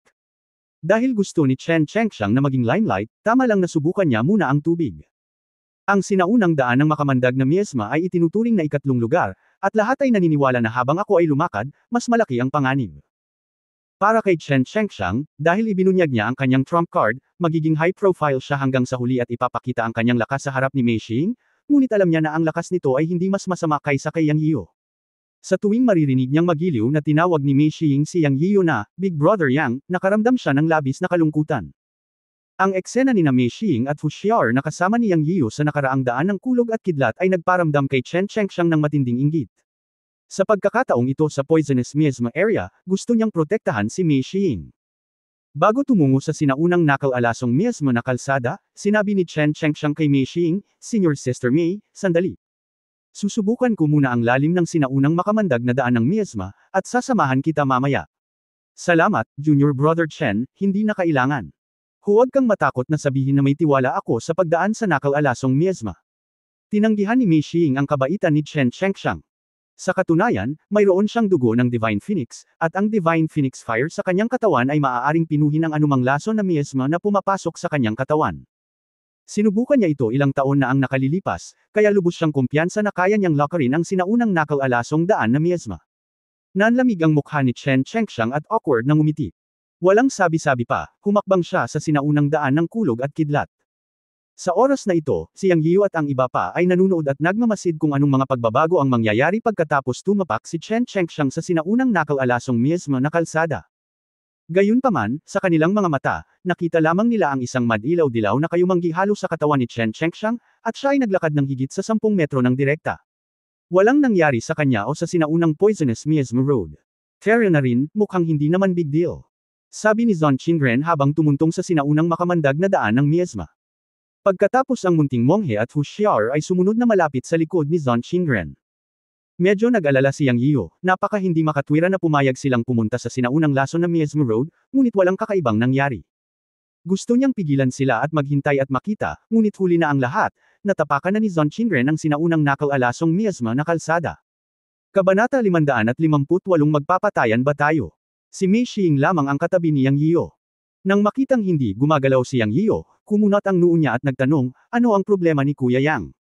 Palagi kong nararamdaman na may mali. Ang sinaunang makamandag na kalsada ng Miesma ay ang ikatlong pagsubok, at ang panganib ay dapat na mas malaki kaysa sa sinaunang daan ng kulog at kidlat at ang sinaunang daan ng hangin at ulan. Ngunit ngayon ay walang mga palatandaan ng anumang hindi pangkaraniwang nangyayari, na hindi naaayon sa sentido komun, kaya medyo nag-aalala ako. Sinabi ni Yang Yiyu kay Mei Xing kung ano ang iniisip niya. Sinabi ni Mei Xing sa isang haka-haka na tono, siguro ang lason na Miesma ay hindi pa lumitaw sa dulo, ngunit mukhang hindi ito mapanganib ngayon.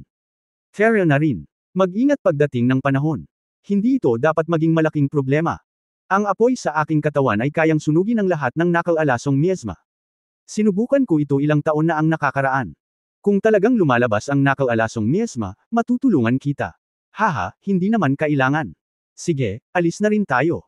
Baka nag-o-overthink ako. Natural na alam ni Yang Yiyo ang kapangyarihan ng Divine Phoenix Fire sa katawan ni Mei Xing. Tinatayang kung sino man ang maaaring malason sa sinaunang daan ng makamandag na Miesma, tiyak na mauuna si Mei Xing. Ang kanyang banal na apoy ng hangin ay isang matigas na sakit, ngunit ito rin ang kanyang kalamangan. Halimbawa, ang bentahe ng banal na phoenix na apoy sa kanyang katawan ay ipapakita sa sinaunang daan ng makamandag na Miesma. Gaano man kalakas ang nakal-alasong Miesma, natatakot ako na walang bagay na hindi kayang pinuhin ng Divine Phoenix Fire. Ang dalawa sa kanila ay tumuntong sa sinaunang daan ng makamandag na Miesma. Noong una, walang nakitang anuman si Yang Yiyo, lalo pa ang lason, kahit isang bakas ng chi.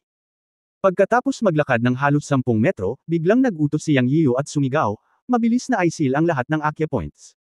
Ngayon lang niya tinanong ang kanyang amo na si Yun Changxi, ano ang problema ng matanda? Palagi kong nararamdaman na may mali. Hindi ko malinaw na nakikita ang pagkakaroon ng makamandag na Miesma. Anong nangyayari? Sino ang nagsabi na ang nakal-alasong Miesma ay dapat na nakikita, ikaw maliit na brat? Pinaalalahanan ni Master Yun Tian si Yang Yiyu sa isang salita. Oo, ang nakal-alasong Miesma ay hindi palaging nakikita, lalo na sa Black Lotus Mountain Ancient Road. Ang nakal-alasong Miesma na maaaring lumitaw dito ay tiyak na hindi isang ordinaryong bagay. Agad na naramdaman ni Yang Yiyu ang masaganang espiritual na enerhiya sa paligid niya. Ang tanging pagkakaiba sa buong nakakalaso na sinaunang kalsada ng Miesma ay ang espiritual na enerhiya, at ito ay mas makapal pa kaysa sa espiritual na enerhiya ng hangin, ulan at kulog at kidlat na sinaunang mga kalsada. Noong una, walang pumapansin dito. Ang pagsipsip ng espiritual na enerhiya ng langit at lupa ay masyadong normal. Bilang karagdagan, ito ay isang lihim na lugar na may makapal na espiritual na enerhiya, na isang magandang bagay para sa kanila. Kaya maraming espiritual na enerhiya na hinihigop mula sa nakal-alasong Miesma na sinaunang daan ang pumasok sa katawan ng hindi nalalaman. Naalala ng mga salita ng Master na nagsabi na ang nakal-alasong Miesma ay dapat makita, agad na naisip ni Yang Yiyu ang hindi nakikita ngunit umiiral na espiritual na enerhiya sa langit at lupa.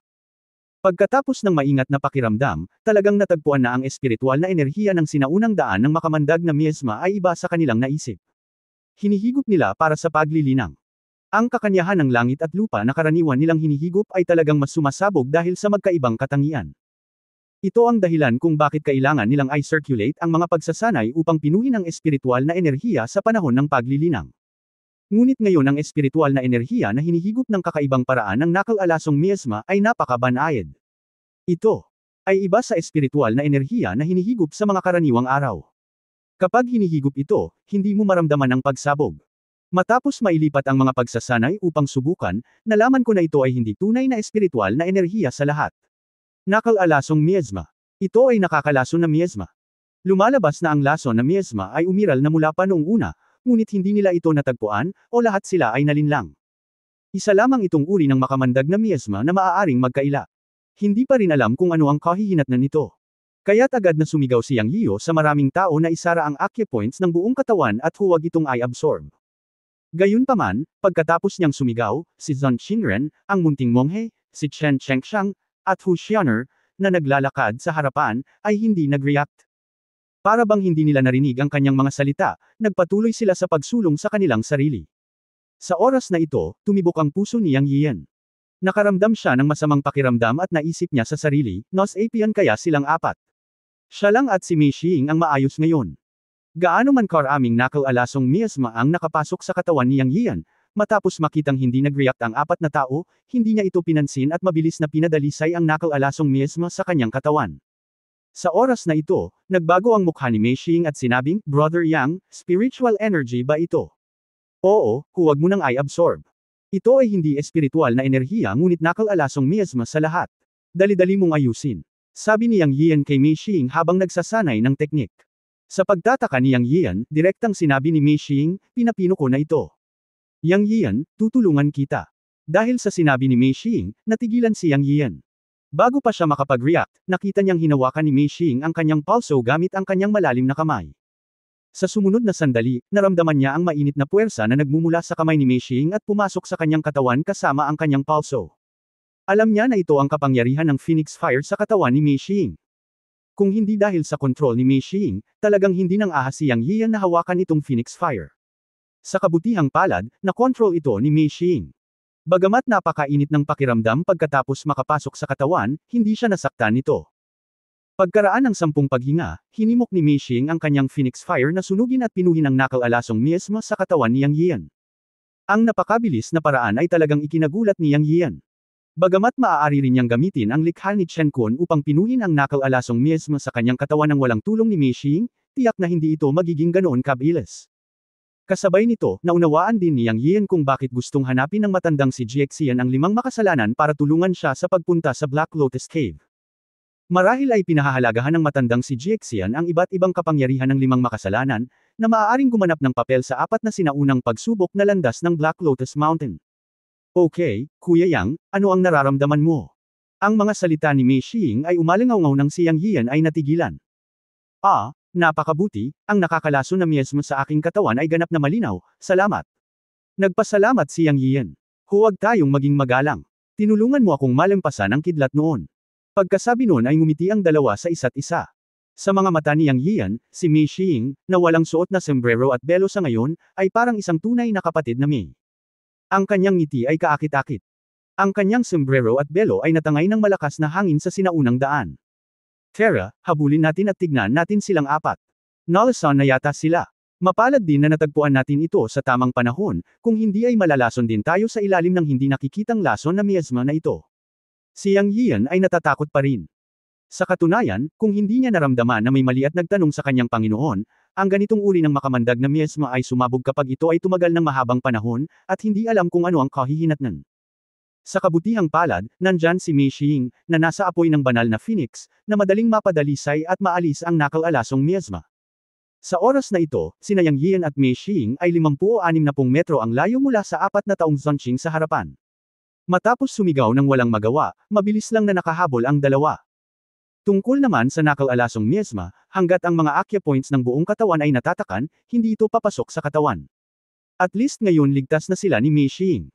Naisip niya na kapag naabutan niya ang 4 na tao, hahayaan niyang tulungan sila ni Mei Xing na isa-isang linisin ang nakalalasong miasma. Ngunit nang maabutan ng dalawa ang 4 na tao, nalaman ni Yang Yian na masyadong simple ang kanyang iniisip.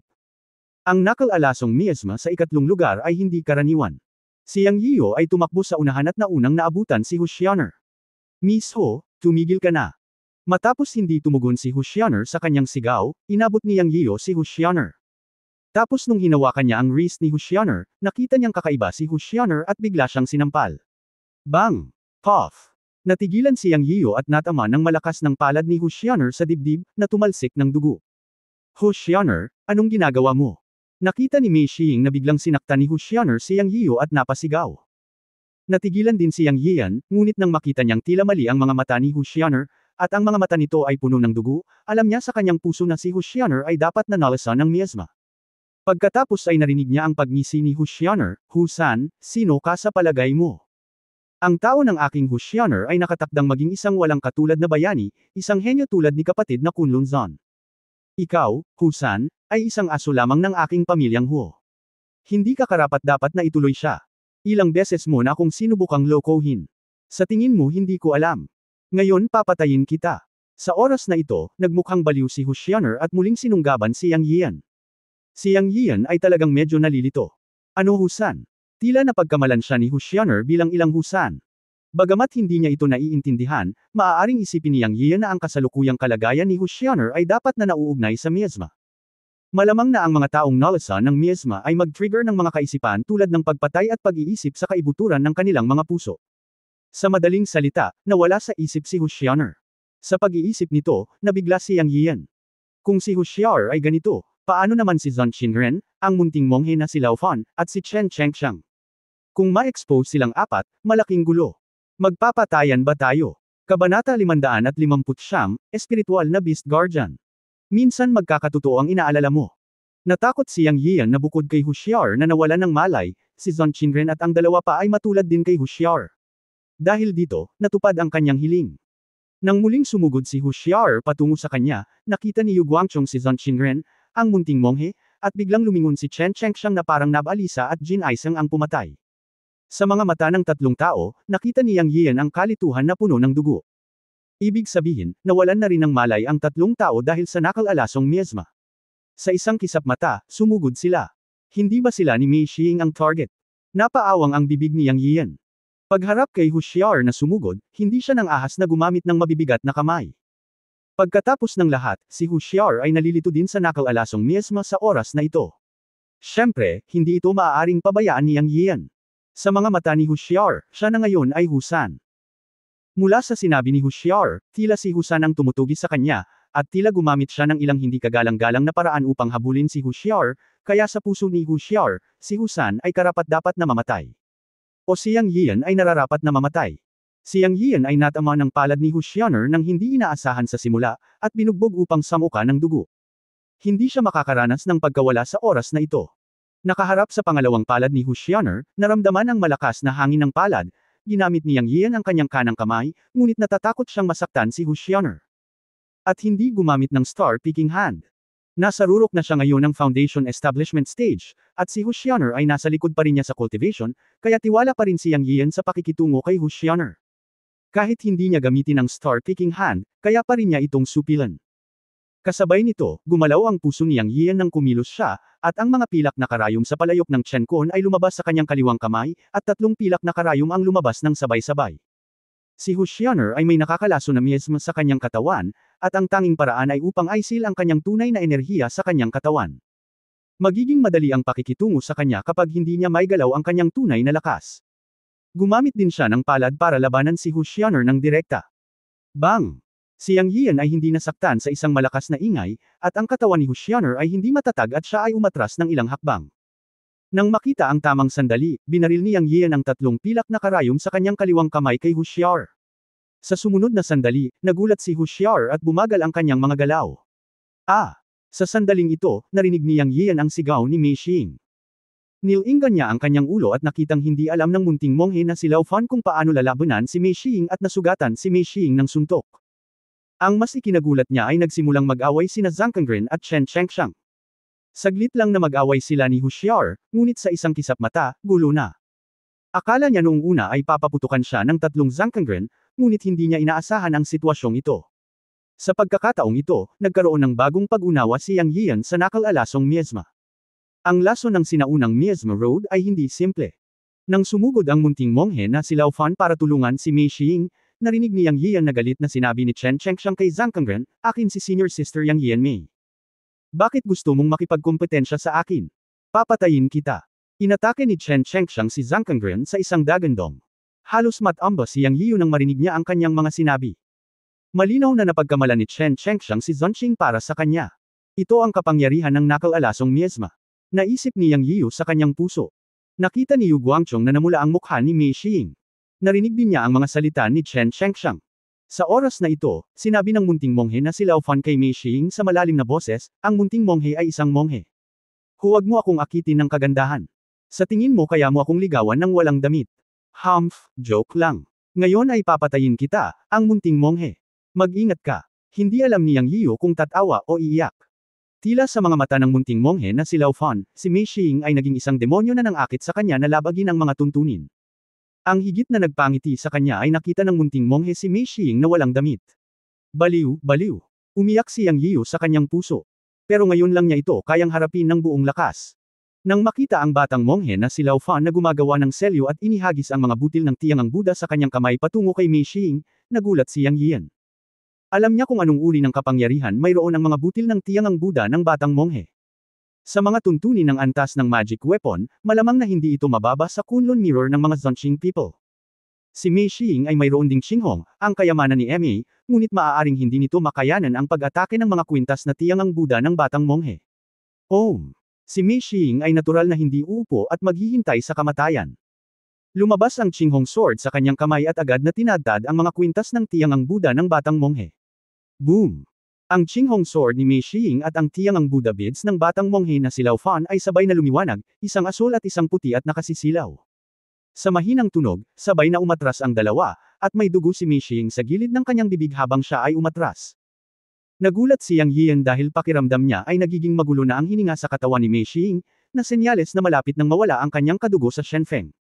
Yinger, pumunta ka at ayusin ang iyong paghinga. Ipaubaya sa akin ang munting monghe. Sabi ni Yang Yiu habang hinahampas niya ang maliit na monghe gamit ang kanyang star-picking hand. Katulad ni Hushiar, naglabas siya ng pilak na karayom mula sa Chen Kun Pot sa kanyang kaliwang kamay, ngunit gumamit siya ng 6 na pilak na karayom sa maliit na monghe, 2 beses na mas marami kaysa dati niyang tinatakan si Hushiar. Tinatakan ng 3 sa kanila ang kanyang tunay na diwa, at ang 3 pa ay ginamit upang paghigpitan ang mga galaw ng munting monghe. Ganito ang pakikitungo niya sa kanya dahil alam ni Yang Yiu na mas mataas ang kultivasyon ng munting monghe kaysa kay Hushiar. Bilang isang doktor ng cultivation, natural na alam ni Yang Yian kung saan ilalagay ang karayom para masil ang maliit na monghe kapag siya ay napigilan. Ginamit ni Yang Yian ang lahat ng kanyang lakas para mahuli sa kanyang kamay ang tiyangang pearl ng munting monghe. Ginalaw niya ang kanyang mga paa at ginamit ang mahiwagang kapangyarihan ng "The world is close", at agad na nagpakita sa tabi ng munting monghe na si Lao Fan. Tinusok niya ang 6 na pilak na karayom sa katawan ng munting monghe gamit ang kaliwang kamay. Biglang lumabo ang tiyangang Buddha pearl ng maliit na monghe, at tumayo siya sa bukid. Nagpadala ng bibig si Yang Yian. Sa katunayan, alam niyang matagumpay niyang matatakpan ang munting monghe dahil sa nakaraang away ni Mei Xiying at ng munting monghe. Mula sa isang tiyak na punto ng view, matagumpay na na-atake ni Yang Yian ang munting monghe, at sa mga body skills ng "The world is close", matagumpay niyang nasilyuhan ang munting monghe sa isang iglap. Pagkatapos magpadala ng bibig, tumangala si Yang Yian at nakitang hindi na niya makita ang mga figure ni na Zhang Qinren at Chen Chengxiang. Dapat ay nagmamadaling lumabas ang dalawa sa sinaunang daan ng makamandag na miasma. Sa oras na ito, pumunta si Yang Yian kay Mei Xiying at nalaman na si Mei Xiying ay nanginginig sa buong katawan, at tila sinusubukan ng kanyang makakaya upang sugpuin ang kapangyarihan ng Phoenix. Sa kanyang katawan, agad niyang inilabas ang pilak na karayom para pansamantalang sugpuin ang kapangyarihan ng dugong Phoenix sa katawan ni Mei Xiying. Binuksan ni Mei Xiying ang kanyang mga mata at nagpasalamat sa kanya, "Salamat, Kuya Yang. Huwag mo muna akong pasalamatan. Ang iyong katawan ay hindi nasa mabuting kalagayan. Ang aking pilak na karayom ay maaari lamang sugpuin ang dugong Phoenix sa iyong katawan sa maikling panahon. Mabilis tayong umalis sa sinaunang daan ng nakal-alasong miasma bago gumaling." Tinulungan ni Yang Yian si Mei Xiying na tumayo habang nagsasalita. Pagkatapos ay hinawakan niya ang munting monghe na sina Lao Fan at Hushiar sa kaliwat kanan, at mabilis na naglakad silang 4.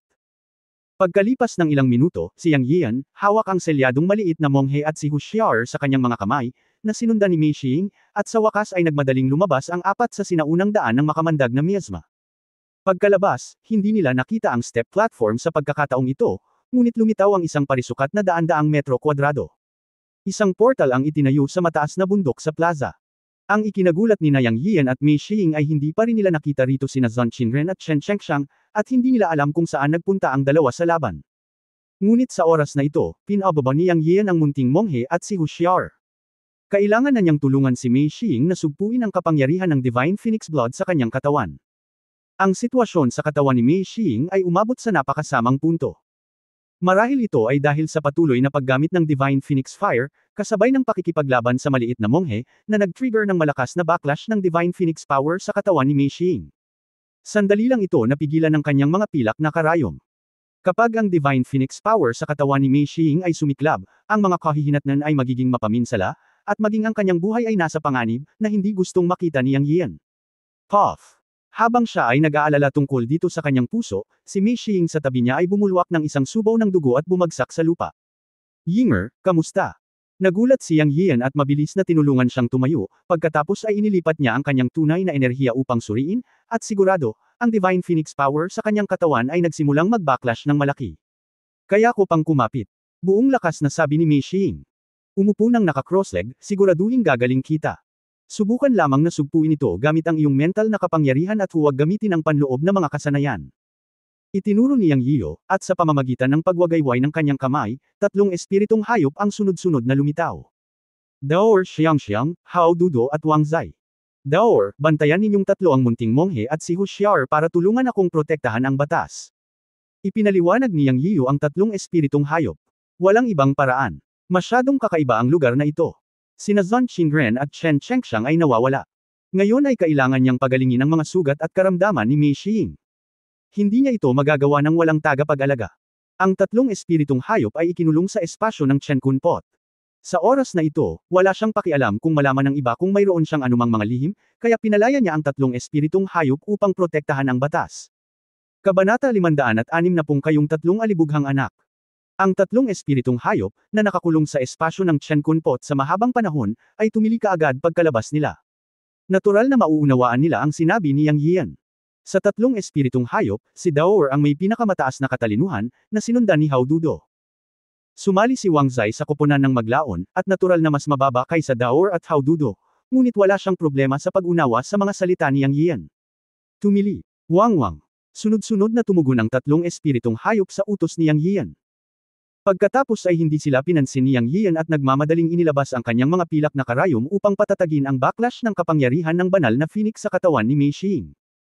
Matapos may pasok ang Yin-Yang 5 Elements Needles ng 72 beses, ang sitwasyon sa katawan ni Mei Xiying sa wakas ay naging matatag, ngunit alam ni Yang Yian na ito ay pansamantalang solusyon lamang. Sa sandaling naging emosyonal si Mei Xiying tulad noong una silang nagkita, muli siyang magbabalik.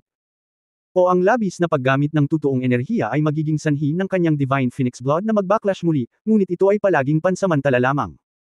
Upang ganap na gamutin ang problema ng Divine Phoenix Blood sa katawan ni Mei Xiying, kailangan ni Yang Yian na pinuhin ang mga table tasks. Pero ayaw niyang malaman ng iba ang sikreto niya. Si Mei Xiying ay nagpapagaling pa rin, habang si Hu Xiao at ang munting monghe ay kailangang manatili sa kanilang kinaroroonan dahil tinatakan niya ang Cao Cao Acupoint. Lumingalinga si Yang Yian at nakitang tila may lugar na angkop para sa alchemy sa isang sulok ng malaking square.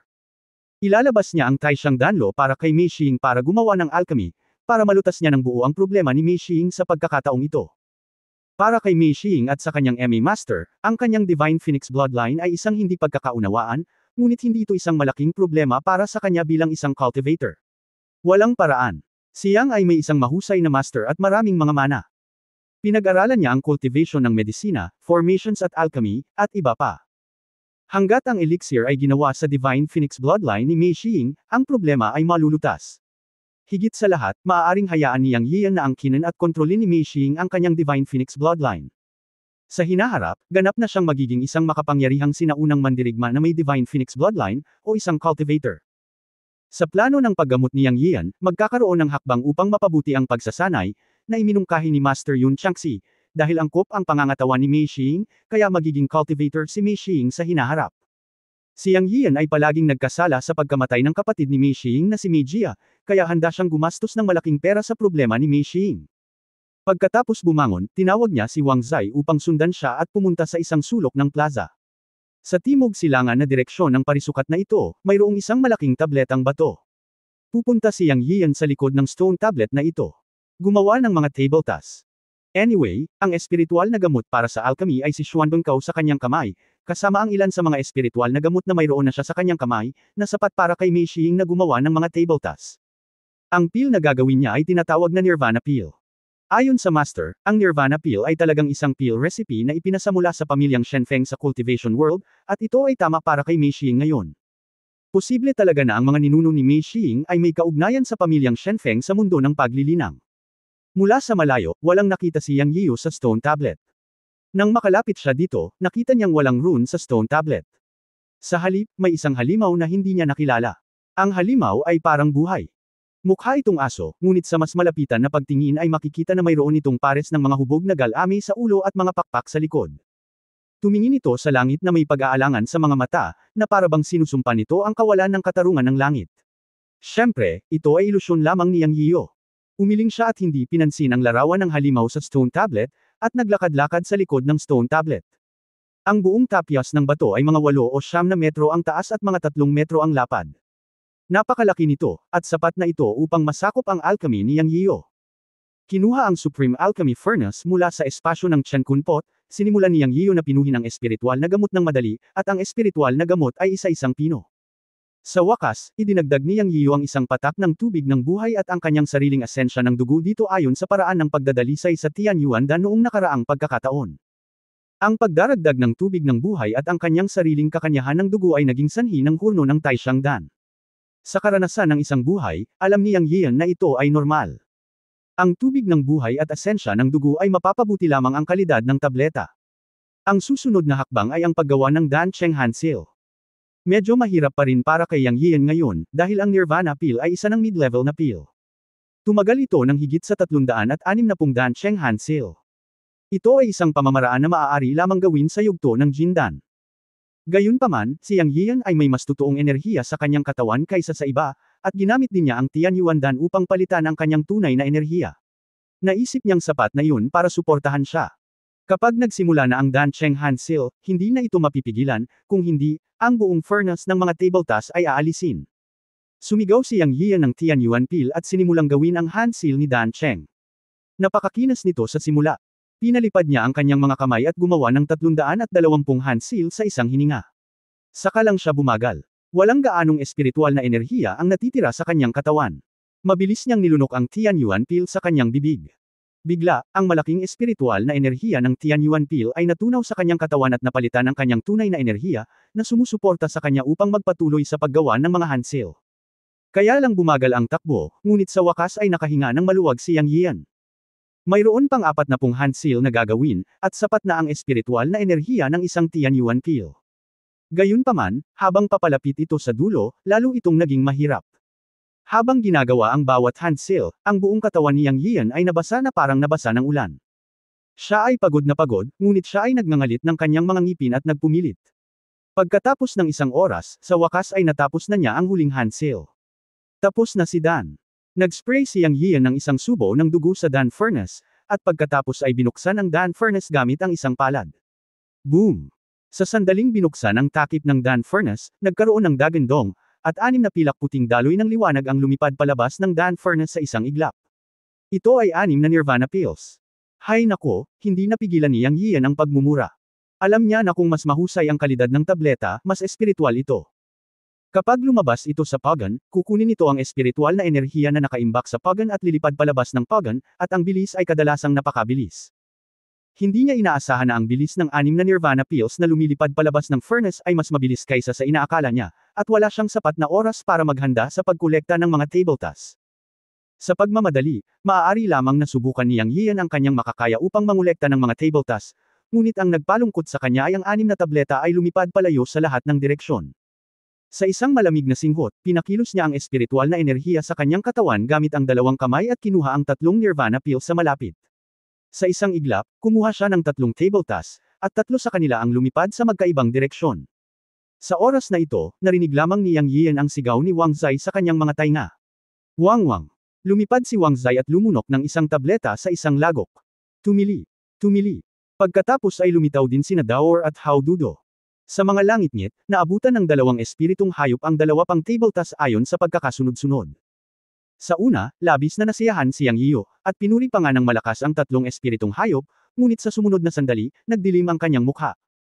Matapos magtagumpay ang 3 espiritong hayop, gumawa sila ng isang kilos ng paglabas ng kanilang mga dila at pagdila sa kanilang mga bibig. Malinaw na nilamon ng 3 espiritong hayop ang 3 Nirvana Pills.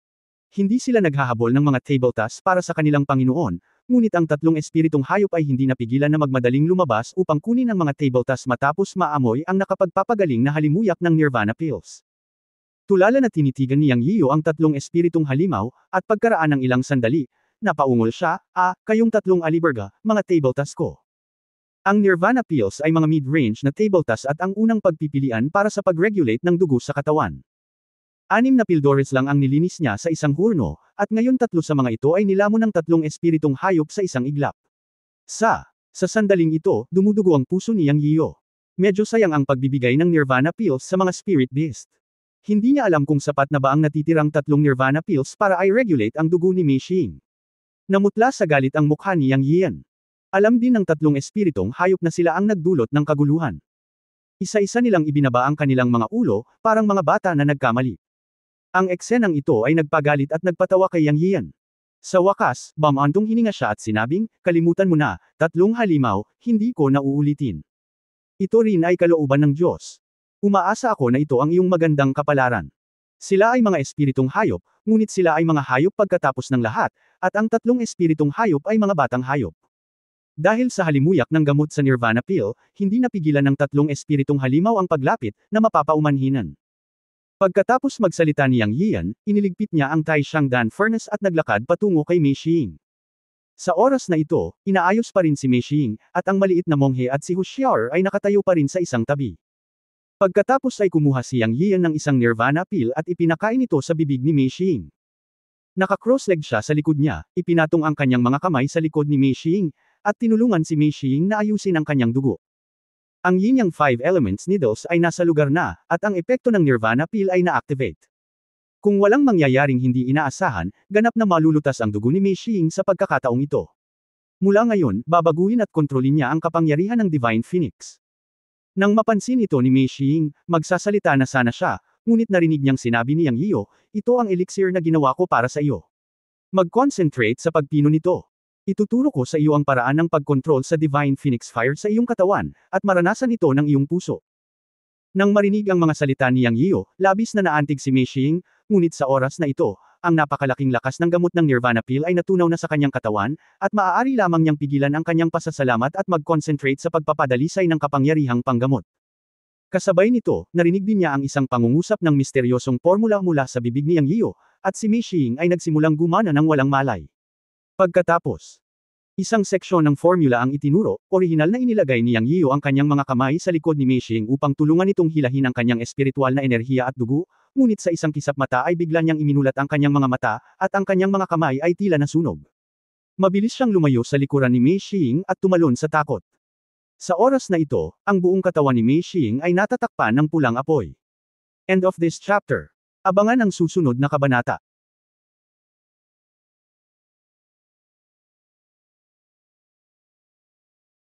Abangan ang susunod na kabanata.